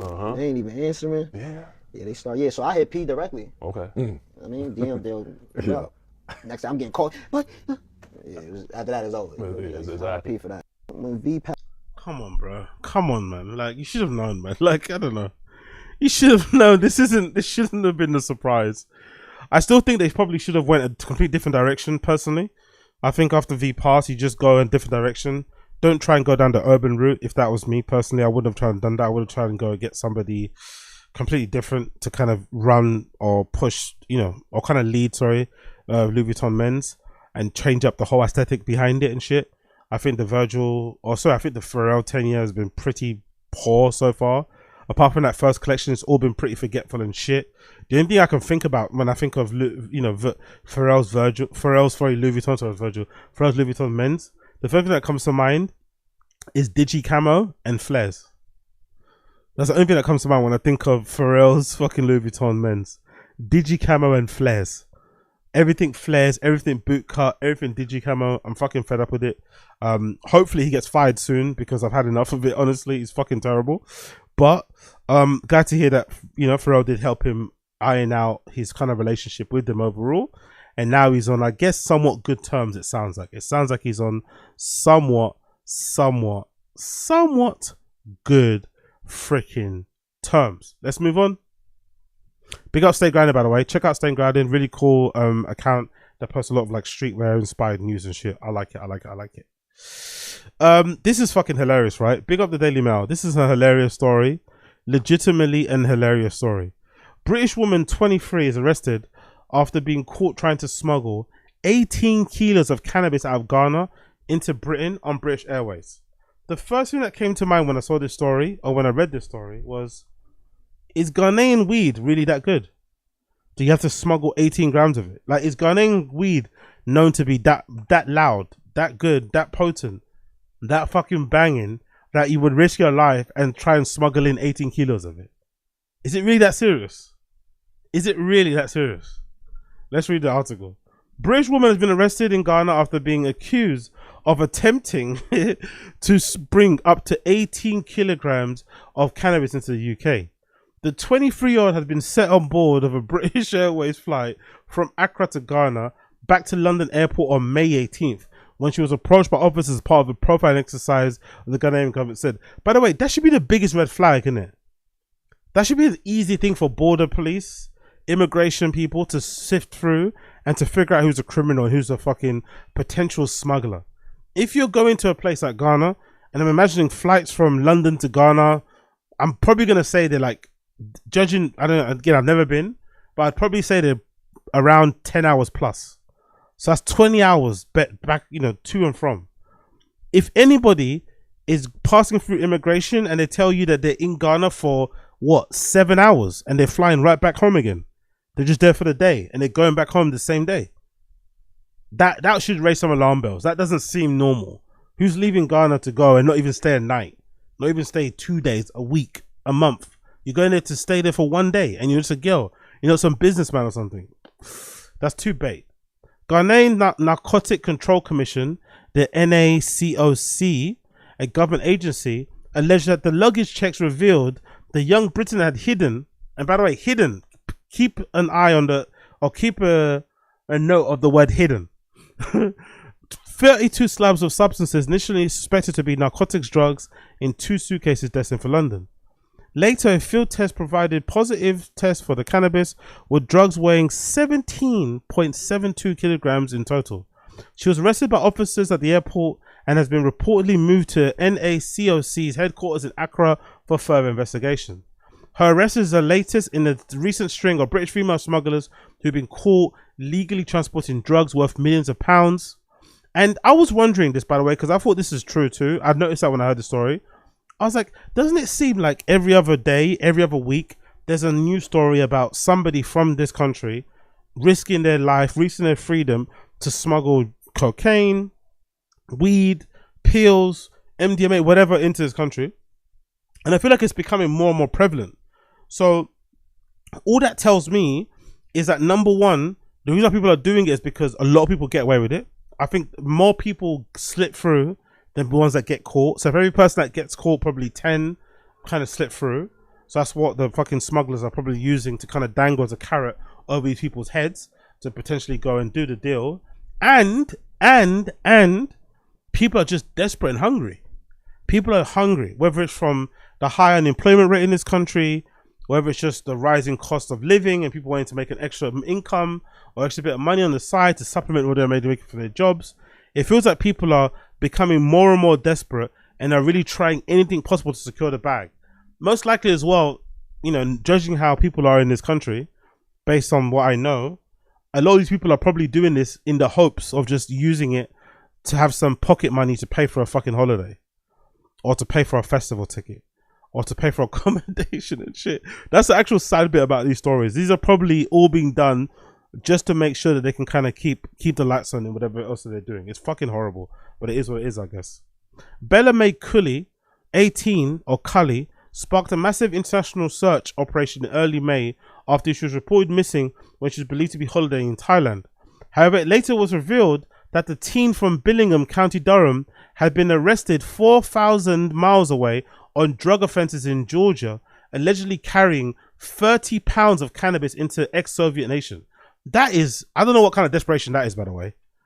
There are techno clubs in Georgia that are getting raided by the police on a daily basis. There's actually a story I got to share recently, next after this, of the founder of Bassiani, or whatever that pronounce that club in Georgia, in Tbilisi, the #1 techno club over there, who allegedly is like, has kind of, you know, ran away from the country. Has because I think the police were hunting him down and shit. I think his wife or whatever is pregnant, so he wants to ensure that she's healthy and gives birth to a child in a safe place. So I think they've, you know, left Georgia for Portugal or something, so that, you know, so they can kind of be safe.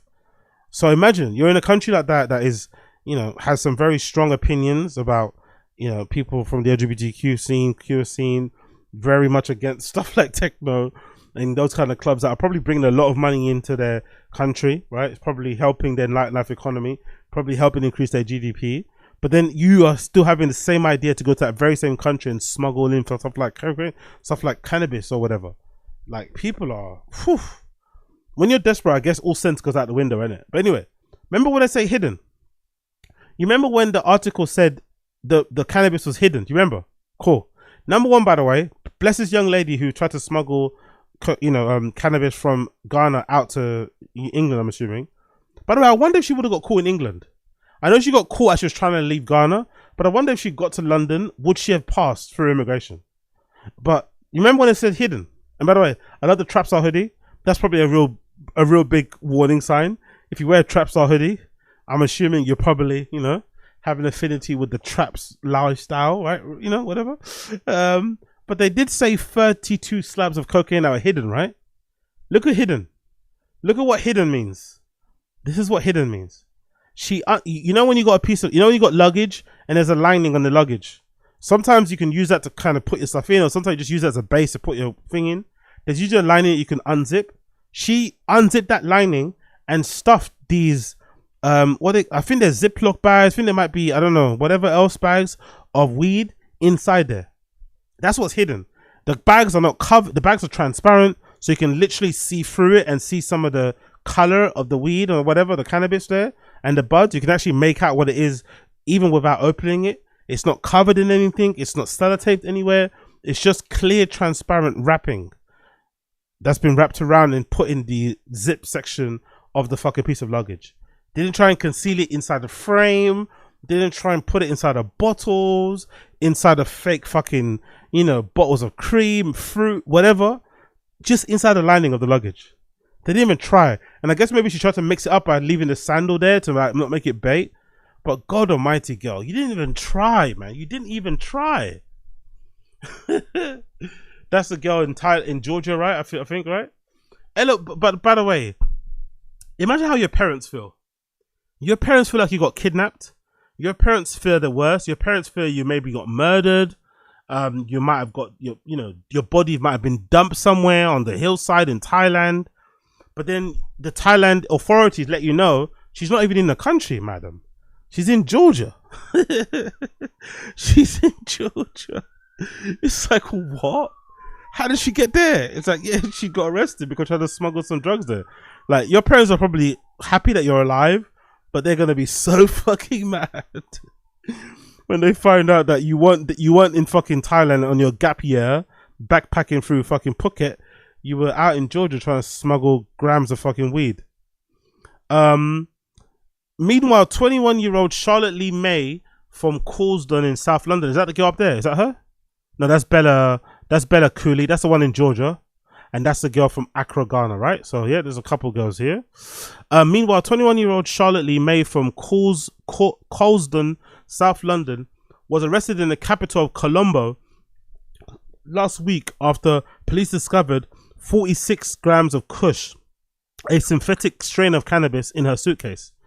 They're saying that Kush is also mixed with human remains, by the way. This is a bit crazy.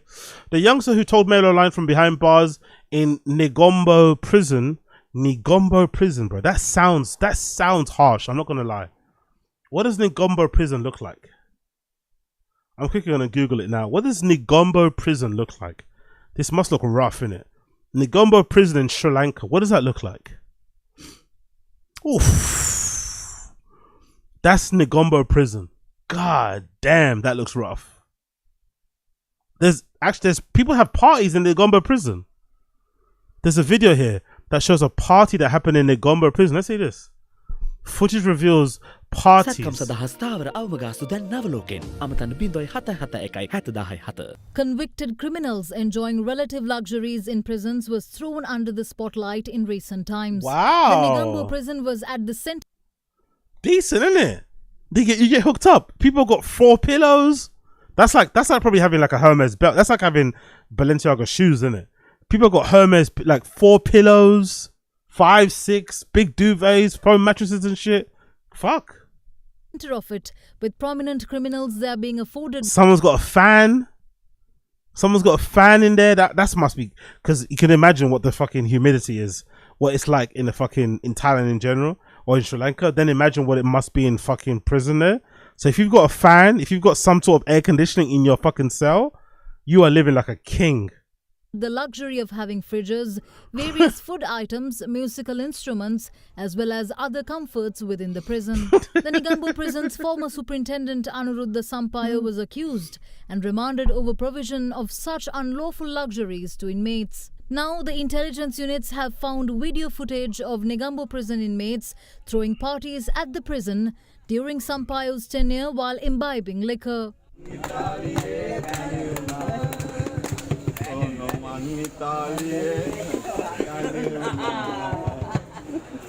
2 televisions had been set up at this cell. The use of a blender can also be seen. The inmates had been afforded the luxury of having parties inside the prison with a chance to also imbibe liquor.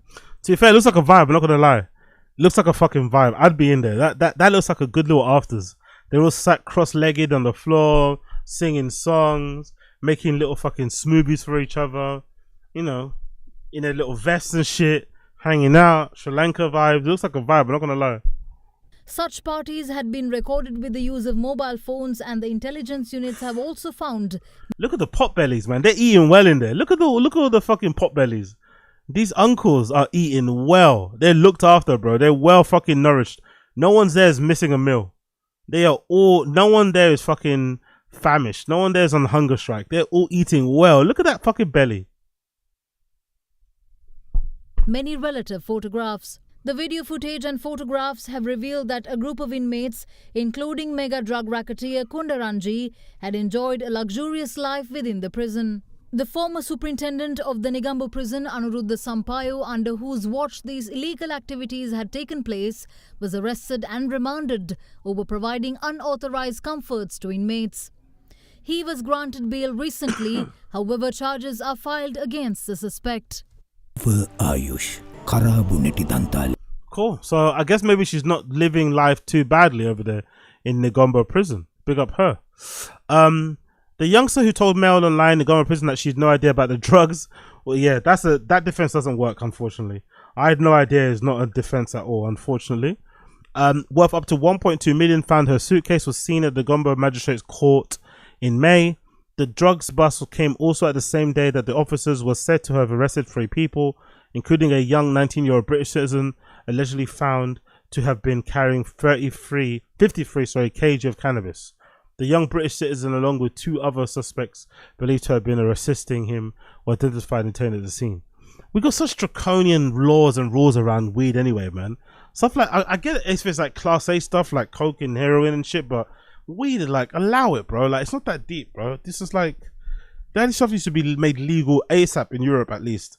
It needs to be made legal ASAP. It's not going to happen, obviously, because especially places in the UK, very kind of very fuddy-duddy and against any kind of fun, especially when it relates to drugs, but they're totally okay with opening or approving licenses of untold amount of cocktail bars and restaurants and pubs and shit. But there you try and fucking float the idea of legalizing stuff like cannabis, they all kind of get their knickers in a twist. Hopefully it does happen sometime soon, but you know, for now these guys are going to be in serious trouble, man. NACOC confirmed that the further investigation is ongoing, with the commission adding that the NACCOC remains resolute and committed to the fight against drug trafficking usage in the country. UK authorities have worked closely with the drugs control officials in Ghana to clamp down on the rising tide of smuggling in the past.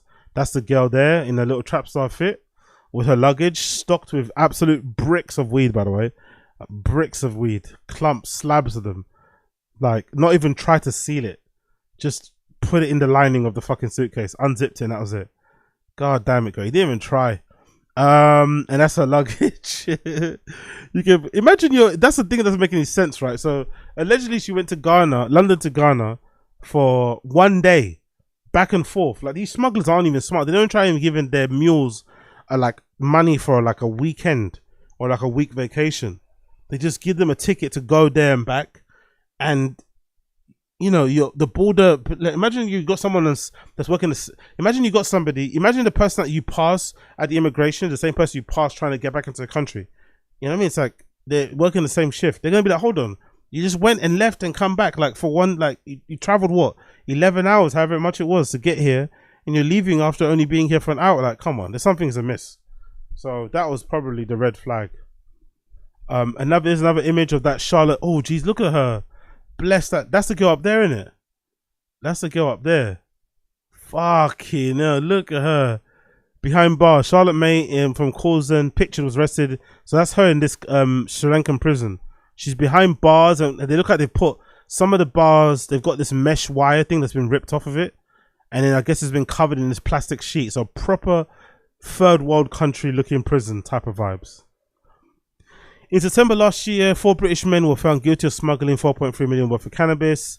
Daniel Yuboa, Christoph Bado, 48, Kwaku Bonson and Andrew Ajay were convicted of importing drugs. Following a 3-week trial, the drugs were illegally smuggled in a container. Yuboa was in prison for 5 years, Ajay for 4 years, Bado for 10 years, and Bonson for 7. Those sentences are fucking wide-ranging, innit? 4, 5, 7 and 10. Maybe depending on how much money you get, maybe 4 years you can justify trying to smuggle drugs like that, but 10 for trying to smuggle some weed or cannabis, like not worth it at all. No amount of money you make from that is going to be worth that time you spend in prison. He was sentenced to 6 years, blah blah blah blah. What's that thing called? Pulamupu? Was that Pop Lampu?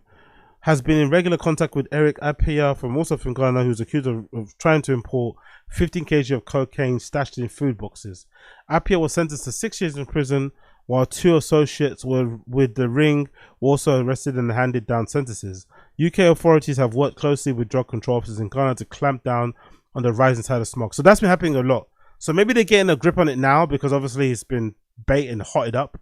But I'm assuming the reason why those smugglers do what they do and why they don't let these people stay longer in the country, why there's such a fast turnaround, is because it probably worked. This route has been working for a while, and we're only seeing it now because it doesn't work, but you would assume it's been working for a long time. But yeah, this girl didn't even try to fucking conceal what she got. But free them anyway. Free them same way. Free them same way. Cool. Let's quickly move on and talk about this story that I want to talk about regarding RA. This is from RA. Pretty fucking wild story. So Bassiani co-founder Tato Getia leaves Georgia following a home raid.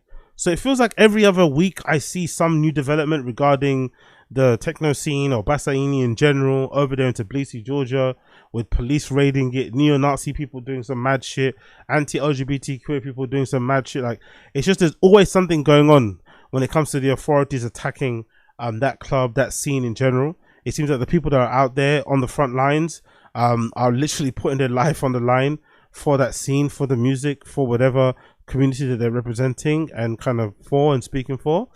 It's pretty intense. Let's read the fucking caps. Let's read the story. Co-founder of Tbilisi club Bassiani, which again is regarded as one of the best clubs in the world, up there with Berghain and stuff, from what I've been told. A lot of people have actually told me the scene out there is actually even better than what it is out there in fucking Berlin and shit. Has left the country after his family home was raided by Georgian police last month. Tato Getia broke the news yesterday on Instagram, May 27th, revealing that he's moved to Lisbon with his wife.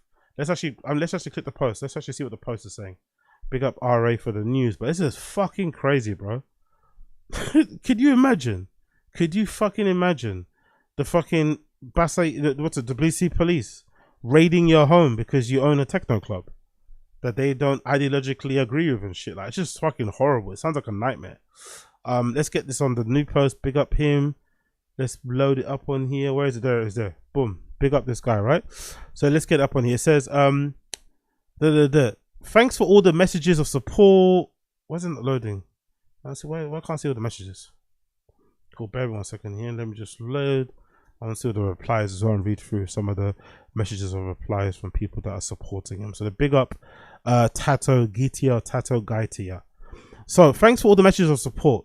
Considering my work involves inviting artists from all around the world to perform in Tbilisi every weekend, I feel it's important to say that after politically motivated attacks on my family by Georgia's illegitimate regime, hiding behind its repressive laws, I had to leave the country and relocate to Lisbon to ensure a safe and peaceful birth for our child.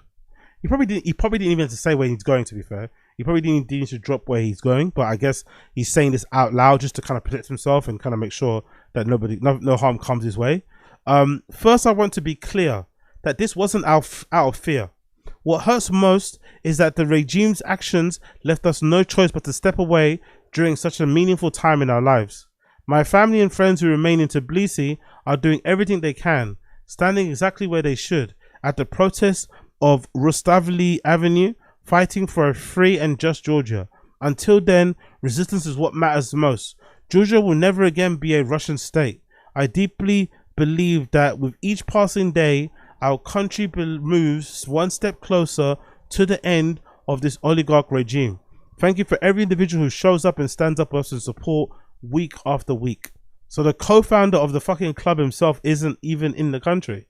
It's gotten that fucking dicey. It's gotten that fucking crazy that he can't actually guarantee the safety of his country. He's having to fucking run to fucking Lisbon to ensure that his wife gives birth, you know, and he just credits his family in general. Absolutely wild. And obviously a bunch of well-known DJs and stuff in the comments. You got Renee Wise leaving comments here. You got Vril, thanks for everything. You got this person called Edtech Music saying, I'm speechless, sad to see you go, but so happy for you and your family. Thank you for 11 amazing years at Tbilisi. Wishing you all the best. It's not like he's ending it. Next chapter. He's just leaving the country for the time being to ensure he's safe. I think this person didn't really read what he said correctly there. Rod had said a message true. Hector O said something. Love Tattoo. Voiski said tattoo. Everyone's here loves the guy and giving him much love. Claudia Perk says much love to you. Yeah, so everybody's out there supporting. Jennifer Loveless is in the comments as well. A bunch of people. Great to see a lot of people in the scene supporting and standing up and giving this guy a lot of words of encouragement, because this sounds fucking crazy. This sounds absolutely fucking crazy.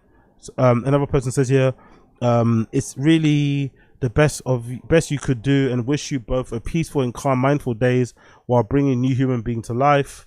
Stay safe, Tato. Take care of your family. That person says, yeah, a lot of good comments, man. A lot of good support here. All the best for you, your family, and Trent stay strong. Deepest love and respect. So pretty serious, pretty crazy situation. Dozens of clubs and promoters within the Tbilisi scene have spoken out against the government following the passing of a controversial foreign agents bill last May. The bill mandated media and commercial organizations that receive more than 20% of their funding from outside Georgia to register as agents of foreign influence. Like, huh? What the fuck does that even mean? Like,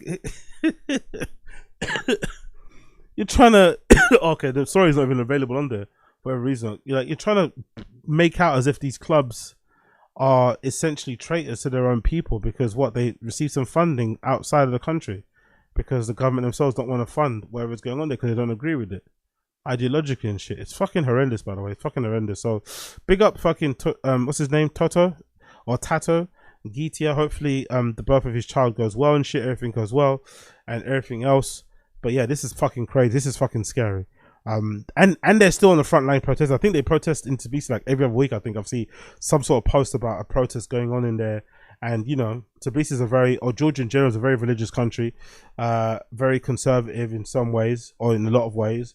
Very much adamantly against whatever, you know, Bassiani kind of represents and kind of platforms and pushes, lifestyle wise, sexual orientation wise. So you can imagine just how fucking dicey it must be to exist in that country as a person, as a kind of queer person, gay person, whatever else it may be. It must be difficult, or just somebody associated with the fucking techno scene in general. They must look at you like you're a fucking freak. They must judge everything about you, and it must be really, it must be life or death, literally, living in that place. But I'm assuming when it's good, it's fucking great, because there's so much oppression, because there's so much fucking, you know, totalitarianism kind of vibe going on there. It also allows people to, when they want to express themselves, be free. Whenever it comes to music, it's no surprise that it's also one of the best places to go visit for clubbing and shit. But solidarity with Tato Getia.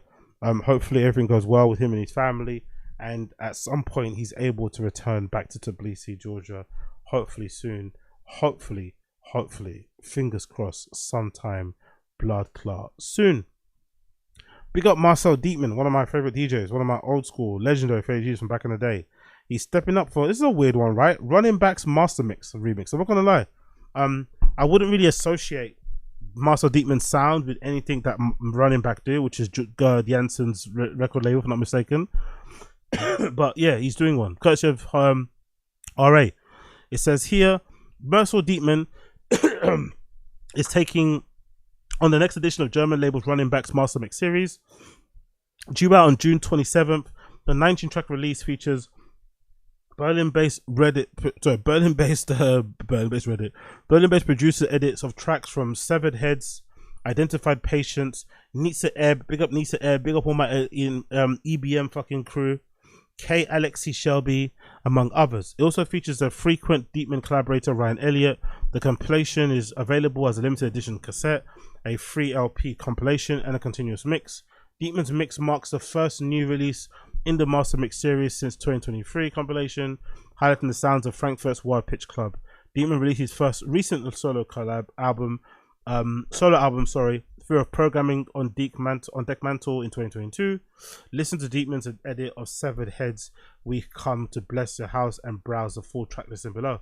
So So yeah, big up Marcel Detmann. That's a fucking great picture, by the way. I think that's an old school picture of him back in the day DJing. But that's a very German picture of a DJ playing in a club. He's got his top off, jeans on, staring blankly out to the people playing obviously on vinyl as well, with records on the back there, going fucking ape shit behind the fucking booth. Well, everyone's going ape shit on the dance floor. He's not going ape shit behind the booth. He's just fucking like a surgeon, right? Like a physician, like a technician, like a doctor. He's just putting up the fucking beats and the tunes out there. So big up Blood Clot Marcel Detmann. Is there a God Jansen remix on there? There's not. Is there one? Interesting, right? He's releasing a record, a Mastermix on Running Back, but there's not one Gerd Jansen edit or collab with him here. All of it is Marcel Detmann stuff, which makes sense because I guess it's a master mix of his stuff, not Gerd Jansen stuff. But interesting regardless. This is due to come out on when? The 17th, I think they said, right? June 27th. Let's actually play a little bit of this. This is the track called, what's this track called? This track is called An Edit of Severed Hands, We Have Come to Bless the House, courtesy of Marcel Detmann's edit and obviously of Bandcamp and an RA. Let's see what this sounds like.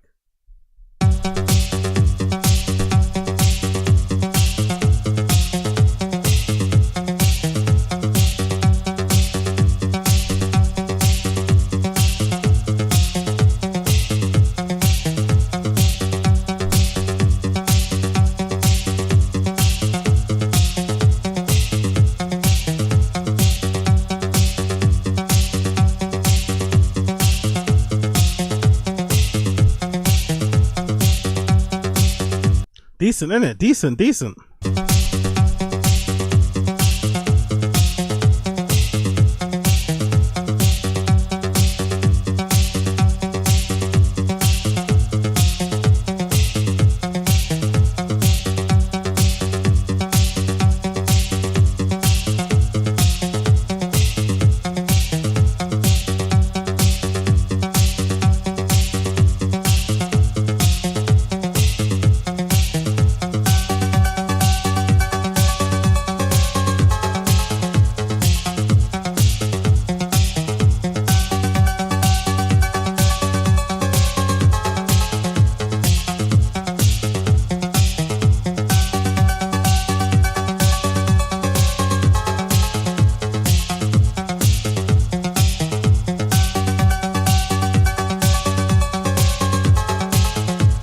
Mix.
I'm gonna leave it there for that, but I'm definitely gonna check this out when it definitely drops.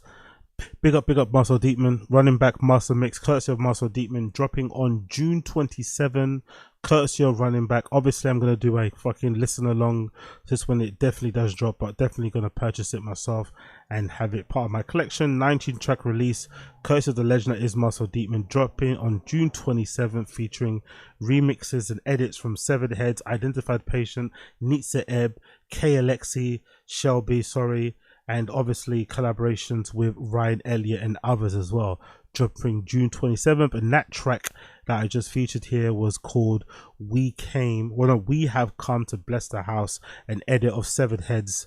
We Have Come to Bless the House, courtesy of Marcel Detmann. Check it out if you care. Check it out if your blood clot care. Talking about caring, huh? Big up New York Times.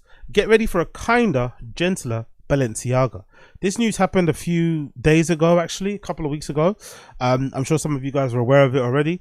That Pierpaolo Piccioli, who used to be the creative director of Valentino and got ousted from there and is now the new creative director of Balenciaga, as soon as Demna finishes, which is, I think, is in June. I think his last collection for Balenciaga will be in June, the couture collection, and then Pierpaolo Piccioli will take over, or Piccioli. Has it Piccioli? No, Pierpaolo Piccioli, not Piccolio. Pierpaolo Piccioli Piccioli is taking over, I guess, from June onwards. When I first heard the news, I'm not gonna lie, I'm not super familiar with his work at Valentino, but when I did kind of keep attention or keep an eye on it, I do remember the women's being a lot stronger than the men's. I remember the men's being kind of bland and kind of reminding me a little bit of COS. It was kind of COS inspired, or like kind of COS coded clothing, not inspired, because I think COS are mostly inspired by stuff I see on the runway, but it was kind of COS coded type of wear, which I wasn't really too fond of. And for somebody that's been really keen on the vision of Balenciaga that Demna has been presenting, his kind of, you know, design sensibilities, the proportions, the tendency to kind of do a lot of streetwear stuff, this is going to be a complete deviation.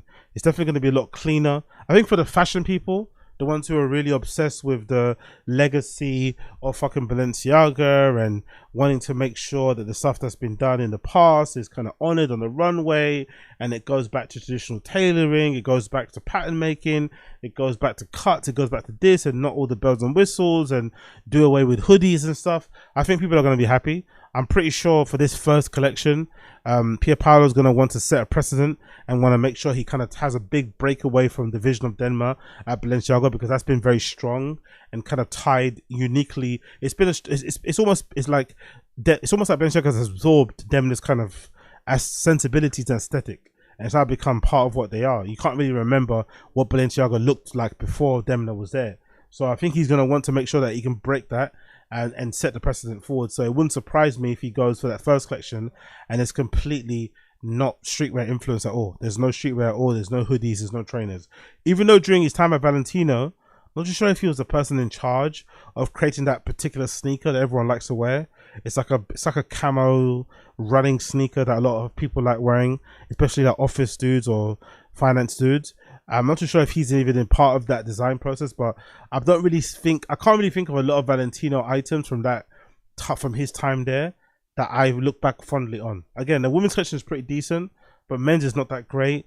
It's all kind of simple, plain and boring. Maybe it's what they kind of want, who knows? But, you know, firing someone like a Demna to hire someone like a Pierpaolo, you're not even firing, maybe trying to, you know, move Demna to Gucci, what maybe struggles, and you want to help that brand out more. Is interesting because you're rolling. It's a big risk, because I don't know if this Pierpaolo has the chops to really fill those shoes of Demna, or to really kind of operate at that level. Because you sometimes have to think about it. Like, if you're Pierpaolo and you got let go from Valentino, what right do you really have to be designing for Balenciaga? Really, you know? But hey, let's see what he's able to do. This courtesy of the New York Times, it kind of speaks a little bit on it. Courtesy of Vanessa Friedman, it said Balenciaga is one of the most storied and controversial houses in the fashion, has a new designer. On Monday, Kering, the group that owns the brand, announced that Pierpaolo Piccioli, or Piccioli, the longtime head of Valentino, who parted ways with the brand in 2024, had been named creative director in charge of women's wear, menswear, accessories, and couture. He replaces Demna, the monominic, or 2015. Wow, it's been a long time, innit? It's been a fucking long time. 2015. Shit.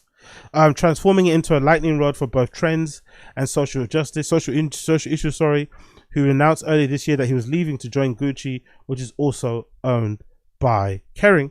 The news puts Balenciaga's, which struggled to regain its sizzle in the head it had the early years of Demna tenure after almost being cancelled after allegations related to what some saw as probably misconceived ad campaign into the hands of an experienced, beloved industry figure. Of course, Vanessa Frieden is already fucking glazing Pierpaolo because she probably got fed up. No, she said it before. She said it before in her writing how fed up what she was with fucking streetwear, and she wanted to return to tailoring, which I've always said is a dog whistle for not wanting any niggas.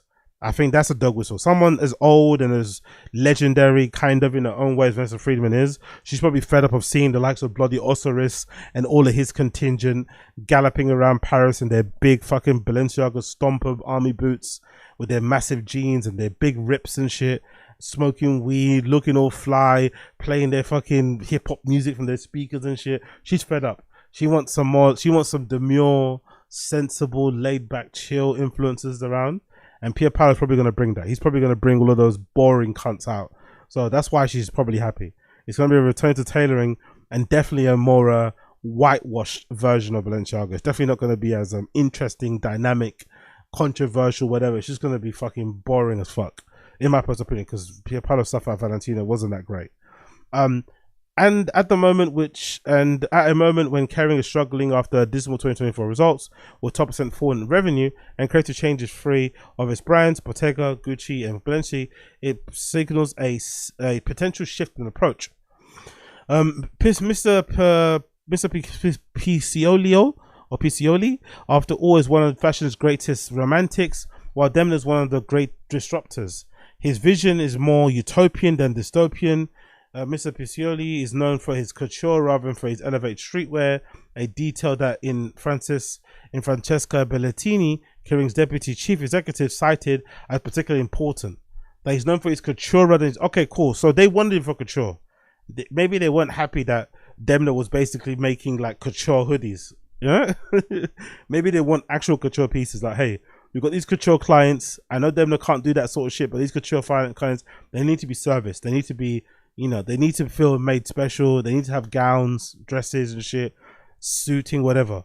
We can't be selling them like, bedazzled hoodies that are hand-stitched, handmade by some sort of craftswoman in the studio. So they're technically fucking, couture, but still, let's be real.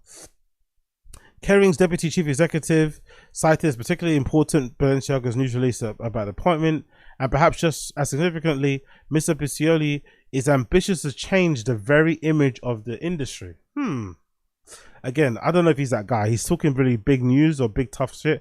I don't know if he's that fucking guy, because the stuff I've seen, like that dress there, kind of boring, man. That red dress there, kind of fucking boring. It says, we're in a new moment of fashion, Mr. Piccioli said in the call. Before there were founders, then there was a phase of creative director. This is the third phase, the human phase. Huh? What are you talking about, bro? Well, there was a phase of creative director. No, first there were founders, then there was a creative director phase, and now we're the first. No, we're still in the creative director phase. That's why you've been hired. That's why there's been this fucking creative director fucking merry-go-round of people moving from places and being swapped around and shit. Creative directors are still very, very important in terms of putting out a certain image, dictating a certain image, advising on a certain image, laying a blueprint for a certain image, taking certain directions. What are you talking about? A human phase, huh?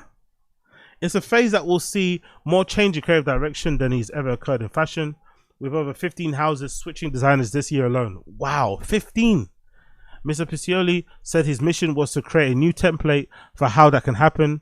So it's so much a game of musical chairs as a passing of the torch. Just make good clothes, man. Just make interesting clothes and people will be cool with it. You don't have to try and say that you having a job is you trying to change the industry, creating new templates. Like what? Somebody got fired or somebody got moved to another company. Demna went to Gucci because Gucci needed more help. Cool. And maybe some fucking couture clients were starting to complain that they weren't getting the bespoke, experience from her. Cool. That's well and fine because of how much money they pay. They can complain as much as they want. But let's not make it out as if it's more than just that, Come on. Mr. Piccioli, 57, called the decision to join Balenciaga a natural one and said that he plans to not just wipe the slate clean, as many designers have done. He wants to honor those who came before him. In a news announcement, he included a letter thanking every designer. Christopher Balenciaga, the founder, of course. Nicolas Guesquier, who put Balenciaga back on the fashion map. By the way, that's one you don't really remember. That's what I said. Like, I think Demna's done such a good job, or he's been so ubiquitous that I swear to God, you don't remember who the next designer was. You don't remember. You don't remember if it was, you know, whoever it was. It's fucking crazy. The founder who gets scared, who put Balenciaga on the map. Alexander Wang mentioned. Oh yeah, I didn't know. Oh yeah, I forgot about that. Alexander Wang briefly had a tenure at Balenciaga before Demna took over, didn't it? Yeah, it did. It went fucking Nicolas Ghesquiere, Alexander Wang, and then fucking Demna, and now what's his name? Piccioli. Jesus. I don't want to deny in the past, Mr. Piccioli said, but to embrace the past to build a new future. I don't want to cancel what was Bain because a house is made by lots of people. This is a chance to change the rules from the inside. Give a different image of fashion and designers, of creative directors because we respect each other. What are you trying to say? You're trying to say that Demna's like a bad boy. I'm not going to be doing no pedo shit. I'm not going to be out here with fucking Marina Abramovich doing some mad shit. I'm not going to be doing no diddling shit. I'm not going to be... I mean, that's... It almost sounds like he's firing... Mental sounds like he's firing shots at Demna. Like, I'm going to show you how nice, how much good vibes can exist in fashion. It doesn't all have to be fucking... helter skelter, kiss goodbye. Do you know what I mean? It can always be easy. It doesn't need to be fucking sad all the time. Maybe that reflects in clothing. Maybe we'll get much brighter, you know, fucking swatches and shit. Who knows? Let's see. He and Demna have met and spoken multiple times. He said he has attended Demna's Balenciaga couture shows. There are no immediate plans to redo the stores or get rid of the old inventory and replace it with his designs. Oh, of course not. Why would they do that? If it's still selling well, why would you replace the stuff in the store just because you want to usher in a new phase? Surely you sell out what's already left and then you start the new phase. But what do I know? Mr. Piccioli will be relocating to Paris from outside Rome, where he's currently living, and he and Demna will overlap for a month in Balenciaga before Demna officially leaves in July. Okay, he leaves in July. Right, he's got a nice break before everything gets chopped up and moved away. Cool. Mr. Piccioli will be relocating where he currently lives. For a month Balenciaga before Demna officially leaves in July after his final couture show. So Demna's leaving in July. Cool, makes sense. Despite their apparent differences in style, they share a certain approach for fashion, Mr. Piccioli said. And here's a picture of him walking down the Valentino couture show in 2022. Again, nothing here just looks amazing. This is couture. It's meant to be the highest level of expression, and this is pretty pants, you know, pretty fucking pants. What I can see there in the background, people are wearing. Where are the designers, not as curators? We are designers, not as curators, he said. In order to interpret a house, you have to get to the spirit of the house, not just to go back to the archives. I feel like he's sending fucking... These are sneak disses, I swear. I feel these are sneak disses. I swear these are sneak disses. We're not called to witness our times. Our job is to give our vision to our beauty and relate in those house times. Mamma mia. While Mr. Piccioli was not very overtly political as in shows as his Demna, he took on the climate fucking change, capitalism, the war in Ukraine has been underfed groupies and pain. It continues. His appreciation for couture stems from a desire to focus on exclusivity, but because of it represents uniqueness and care, the touch of human hand in the age of AI. It's why he brought all of the seamstress and tailors from the atelier out of the runway to take a bow every show. Though he said he didn't believe in destiny, he did not take that this first Instagram post in 2018 was a picture of Cristobal Balenciaga's famous 1967 work on a wedding dresses from the Met's Costume Institute exhibition, Heavenly Bodies, Fashion, and the Catholic Imagination. I love that. Big up that guy. The dress has always been one of my favorite impressions in terms of volume, shapes, and innovation, he said. So I uploaded that picture of the quote from Brancusi that I really love: simplicity is complexity resolved. So yeah, it sounds like he's sending shots. It sounds like he's doing everything he can to separate himself from Demna and try to be his own man, and basically let it be known that it's going to be a completely different vibe, aura, feel, whatever, based on what we've seen so far in cards and shit. So let's see what I've gone. But big up fucking Pierpaolo. Hopefully he succeeds. Personally, I'm not looking forward to it. I don't really think he will. I think a lot of Balenciaga fans who are, obviously in love with Demna's version of it are going to be upset. Not going to get any more hoodies. Upset. Not going to get any more skirts. The club's obviously still going to run, but I think a lot of that resident DJ thing is trying to stop for the time being. It seems like it. But again, what do I know? Absolutely nothing. Continuing on, we got this news courtesy of Hypebeast regarding the Wells Bonner Adidas Originals Spring Summer 2025. Offers a pared back classics and new footwear. This Adidas and Wells Bonner thing is long term, I think. I think for a small brand like Wells Bonner, you probably need all the help, investment, whatever you can get. So it's no surprise that they are going full steam ahead with this Adidas Originals collection. I don't think I've seen a single one missed so far. They've always, whatever deal they can take up, they'll take. And yeah, we've got a full editorial campaign, whatever style stuff you want to look at. Got some slides here and some high water, whatever trousers. Nice pair of fucking jersey shorts, I guess, there. And mustard color, what is it? Superstar highs, not mad at those again. Regular superstar highs again, not mad at the colorway at all. Zero. Composites. Oof. Oh, no, not composites. What they are composites? What are they? I thought they're composites. Those look like fucking soccer shoes, isn't it? Indoor soccer shoes, like five-a-side shoes. Which is stuff that definitely a thing that's happening nowadays. Not just if that's an Adidas Samba. What does it say there? Don't know what the model is, but that's pretty decent enough. There's some sort of flowery, camo-y type of print going on there. And the uppers with the brown swooshes. I ain't mad at that in the slightest. That's a pretty decent hoodie, actually. That little red or burgundy hoodie with the white strings is actually pretty decent. WV Club, not gonna lie. Wells Bonner Club, I like that, I like that. Oh, that hat is actually really nice too. Look at that hat. Oh, in that polo. Where is it? Wasn't there a hat somewhere here? Oh, I thought it was a hat. I thought it was a hat, but yeah, big up polo. Yeah, this looks so flipping good. I love this half zip, this quarter zip anorak type thing. I love how the lace is laced on top like that. It looks really fucking cool. I love it all. I love it all. What else we got here? We've also got a nice tracksuit here featuring what's his face from Barcelona, Rafinha. This looks really nice as well, by the way. I love the straight hem at the bottom, nice and relaxed and chill. That looks pretty cool. Rafinha again wearing a nice anorak zip or button-up hoodie type of thing. The hoodies are run along the side here where the raglan sleeve would be, that seam that goes just underneath your armpit. That's where the fucking top up is. So if you're gonna open it, you got to open it like that, hopefully. What do I know, innit? What do I know? What do I freaking know? Continues on there. Another picture of Rafinha balancing a ball in his head. More of that anorak shit. Pictures and pictures and pictures and pictures. Cool. Big like that person. Absolutely loving it.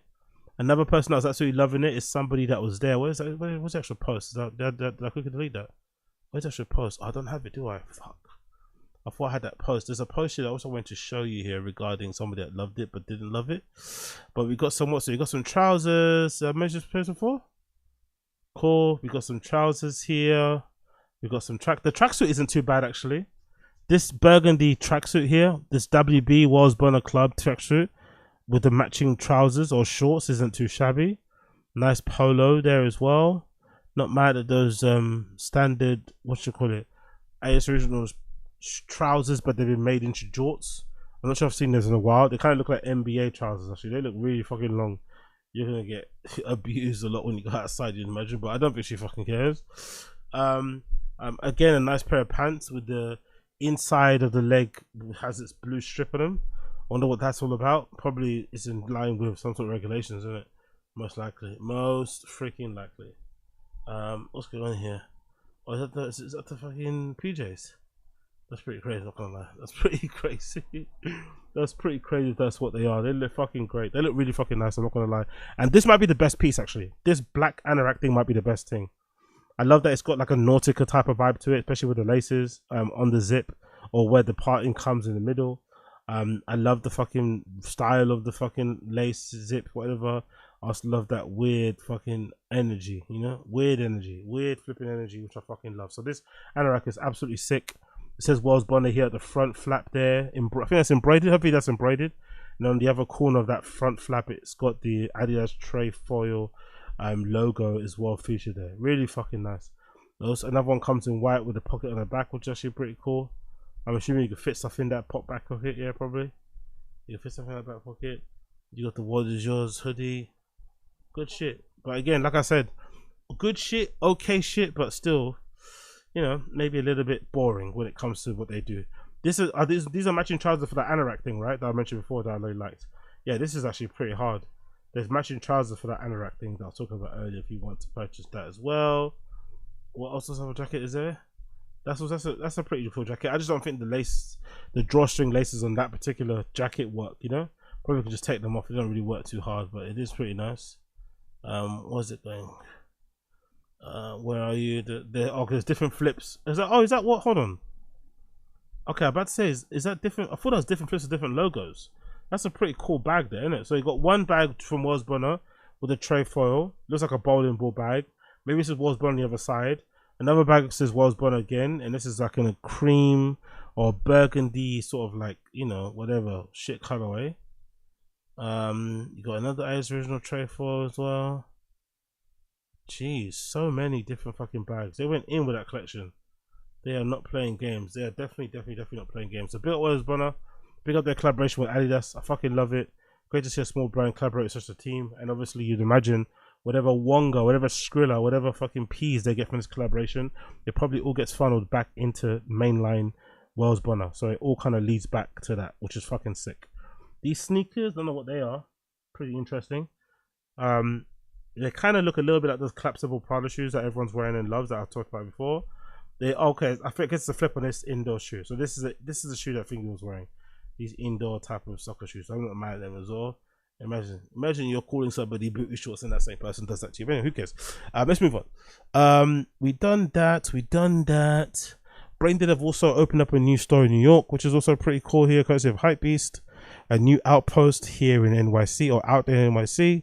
This is courtesy of Hypebeast. It says Braindead, the Los Angeles-based creative outlet or collective, known for its disruptive approach to fashion and culture, has recently opened its newest retail outpost in New York City.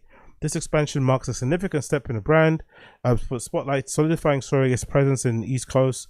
The new store features an urban interior design imbued with eclectic touches. As guests enter the store, they're welcomed with a large hippo art sculpture. So let's take actually a look at the inside.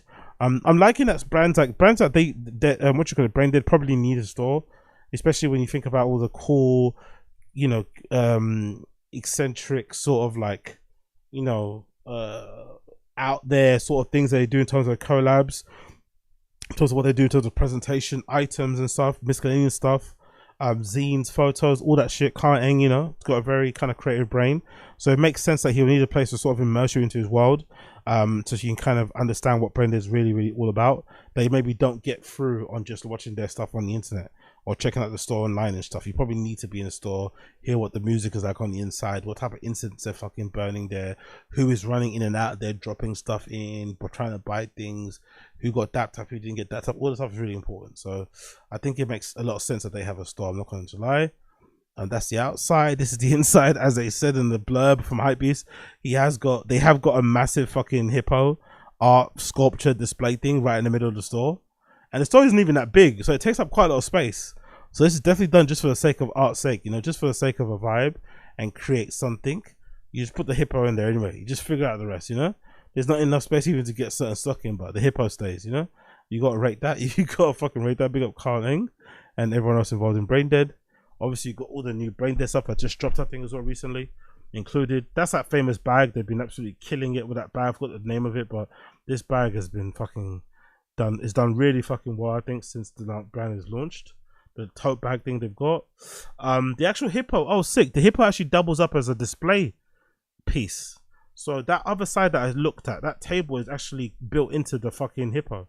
There's these shelves are built into the side of the hippo that are displaying certain things. That's actually pretty cool. I'm not going to lie. They went out their way to fucking, you know, do whatever they did to the hippo now, or make a lifestyle sculpture in it. But now they actually have these shelves that kind of protrude from the sides of the hippo too, to hang all your shit on. There's a back area here with bags and stuff, and I think a changing room that's also pretty well done.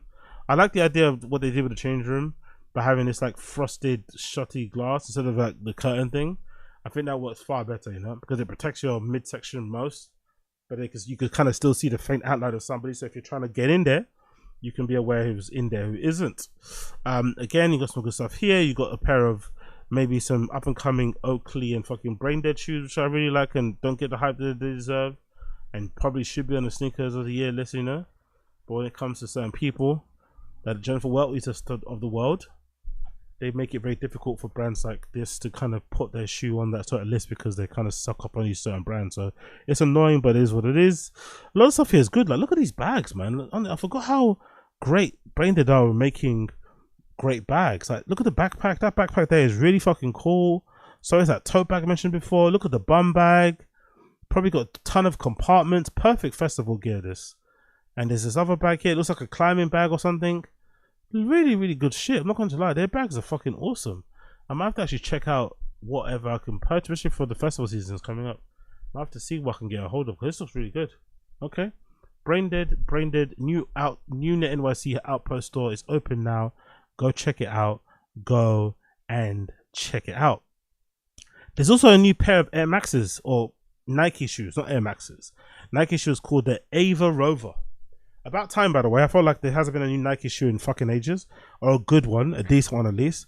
And this Nike Ava Rover is actually pretty cool. I'm not mad at it as well. I'm not mad at it in the slightest. Not too sure what you can tell by it in terms of design. How would you describe it? Obviously, you got this mesh one-piece upper type of thing going on. But what I really like is the midsole. It almost reminds me a little bit of the Nike DNA. It's almost like an evolution of the DNA, but it's a lot better than it. It's got this nice thick, soft sort of like midsole on the on the outsole, midsole, whatever what vibe it is called. And then on the top, it looks like, is that a mesh or near? No, it's not mesh. It's some sort of suede. It's not one piece either. It's different kind of panels. The middle section, you've got this really nice perforated smooth leather section. On the side, you've got this suede nubuck type panel on the side. Then it has this graphic, that kind of, it carries up on the shoe to make it look even thicker than what it really is. Do I want that? No, really.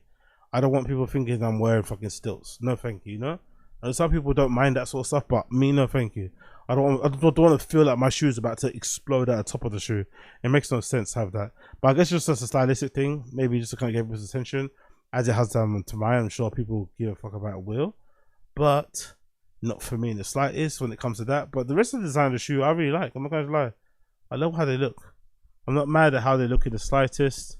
You got the pull tab there. You got the massive heel midsole section going on. Got a nice bit of an outsole there. That looks pretty nice. Nice bit of tread. There you got the Nike React X. I guess that's the midsole component breakdown and shit you can see there. They also come in another colorway. There's like a black and green, pine green sort of colorway as well there featured. Another one again. Yeah, pretty decent. Pretty freaking decent. Big up Nike. At least we've got one new shoe dropping very, very soon. Nike Rover. We could quickly read the blurb. It says a summertime near, so there's another new Nike model. The Ava Rover is the latest lifestyle silhouette to be added to the swooshes arsenal, which initially spotted at the Tazs collaboration with a South Korean technical label called Diorvsyou. So they've already got one out soon. Nike has not yet shared the technical specifications, but based on early images of the three of the initial colorways, it looks like to a back and modern mix of material and upper with a large React sole or React X sole. Another key detail presents on each side of the upper is a mixture of the mudguard that features square shapes that is similar to the midsoles. The black muslin comes in as a first pair pictured, offering a combination of off-white and lower proportions. The black cell sage takes a spinner approach, swapping the off-white notes for dark teal.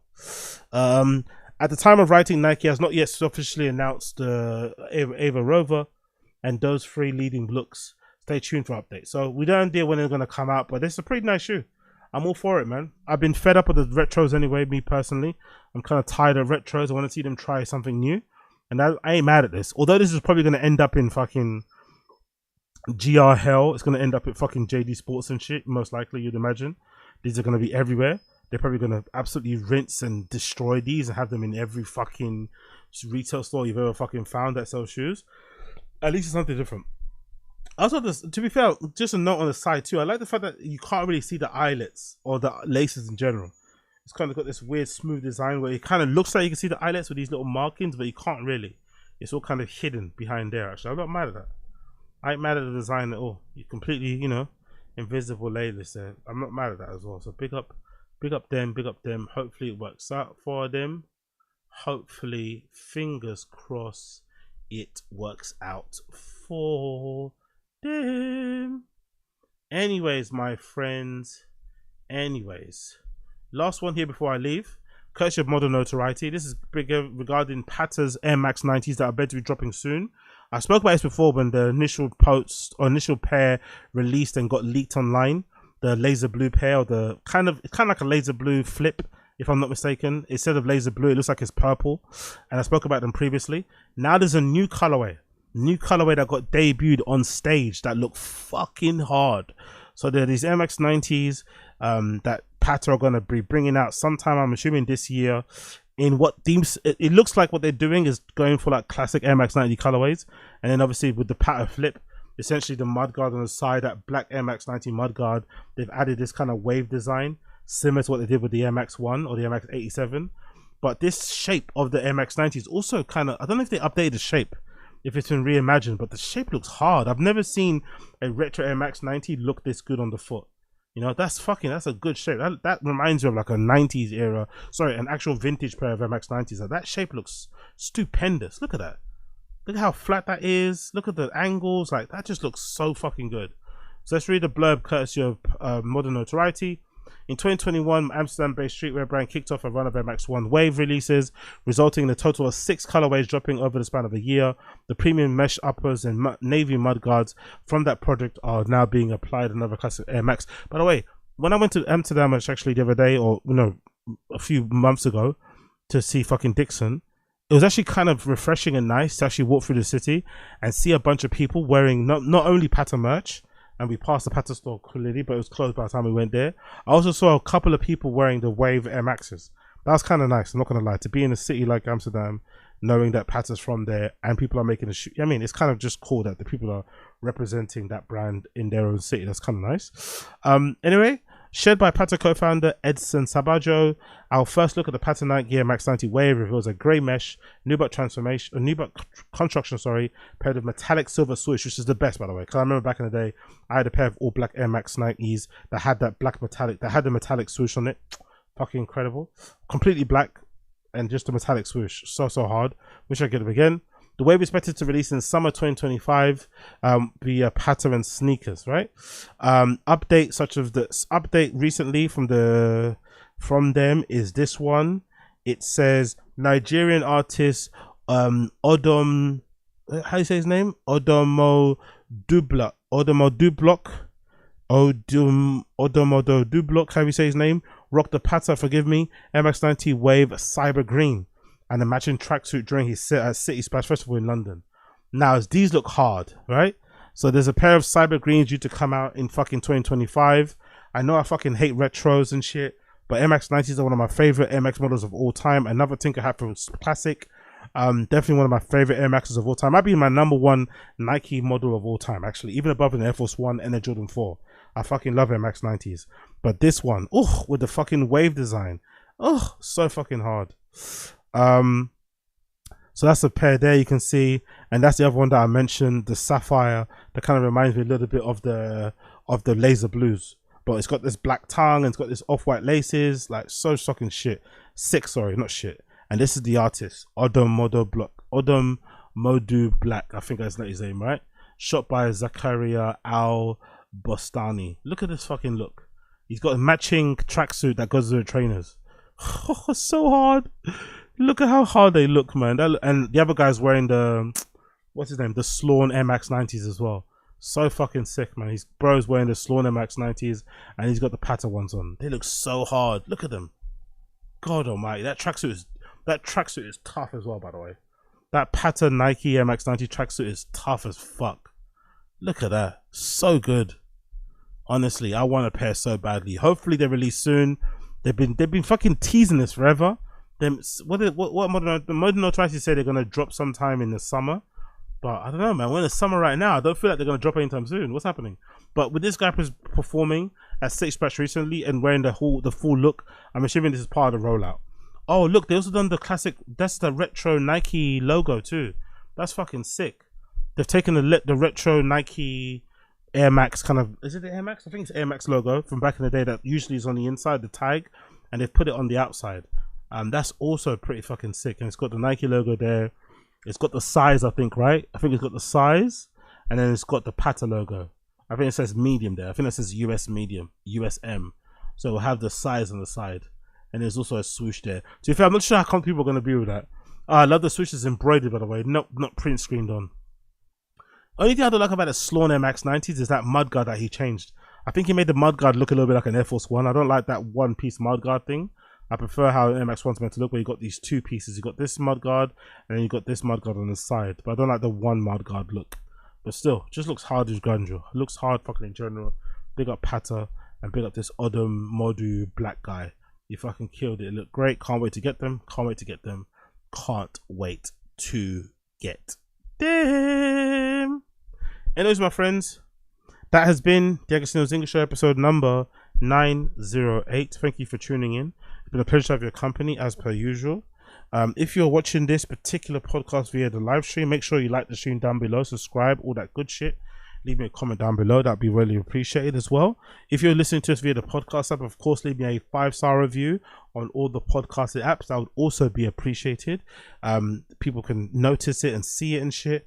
If you've got any questions regarding myself or regarding any topics I've spoken about, the link to email me is in the description. There's also links to all my social media if you want to reach out to me that way as well. If you have any questions or whatever, feel free to do so.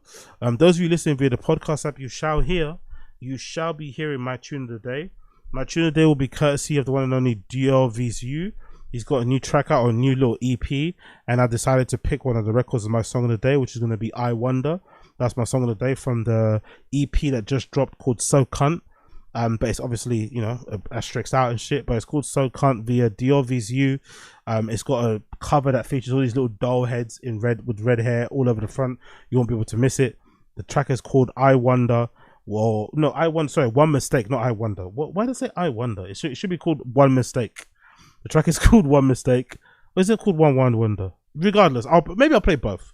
I'll play I Wonder and I'll play One Mistake back to back. Fuck it, why not? 2 song of the days. Diorvsyou. I'll play I Wonder underneath my voice and One Mistake playing here for those of you listening via the audio side of the pod. And for the rest of you, I'll see you guys again later tonight for another episode of The Random Show. But for now, take care, people. Lovely to have you, and see you guys again very, very soon. Peace.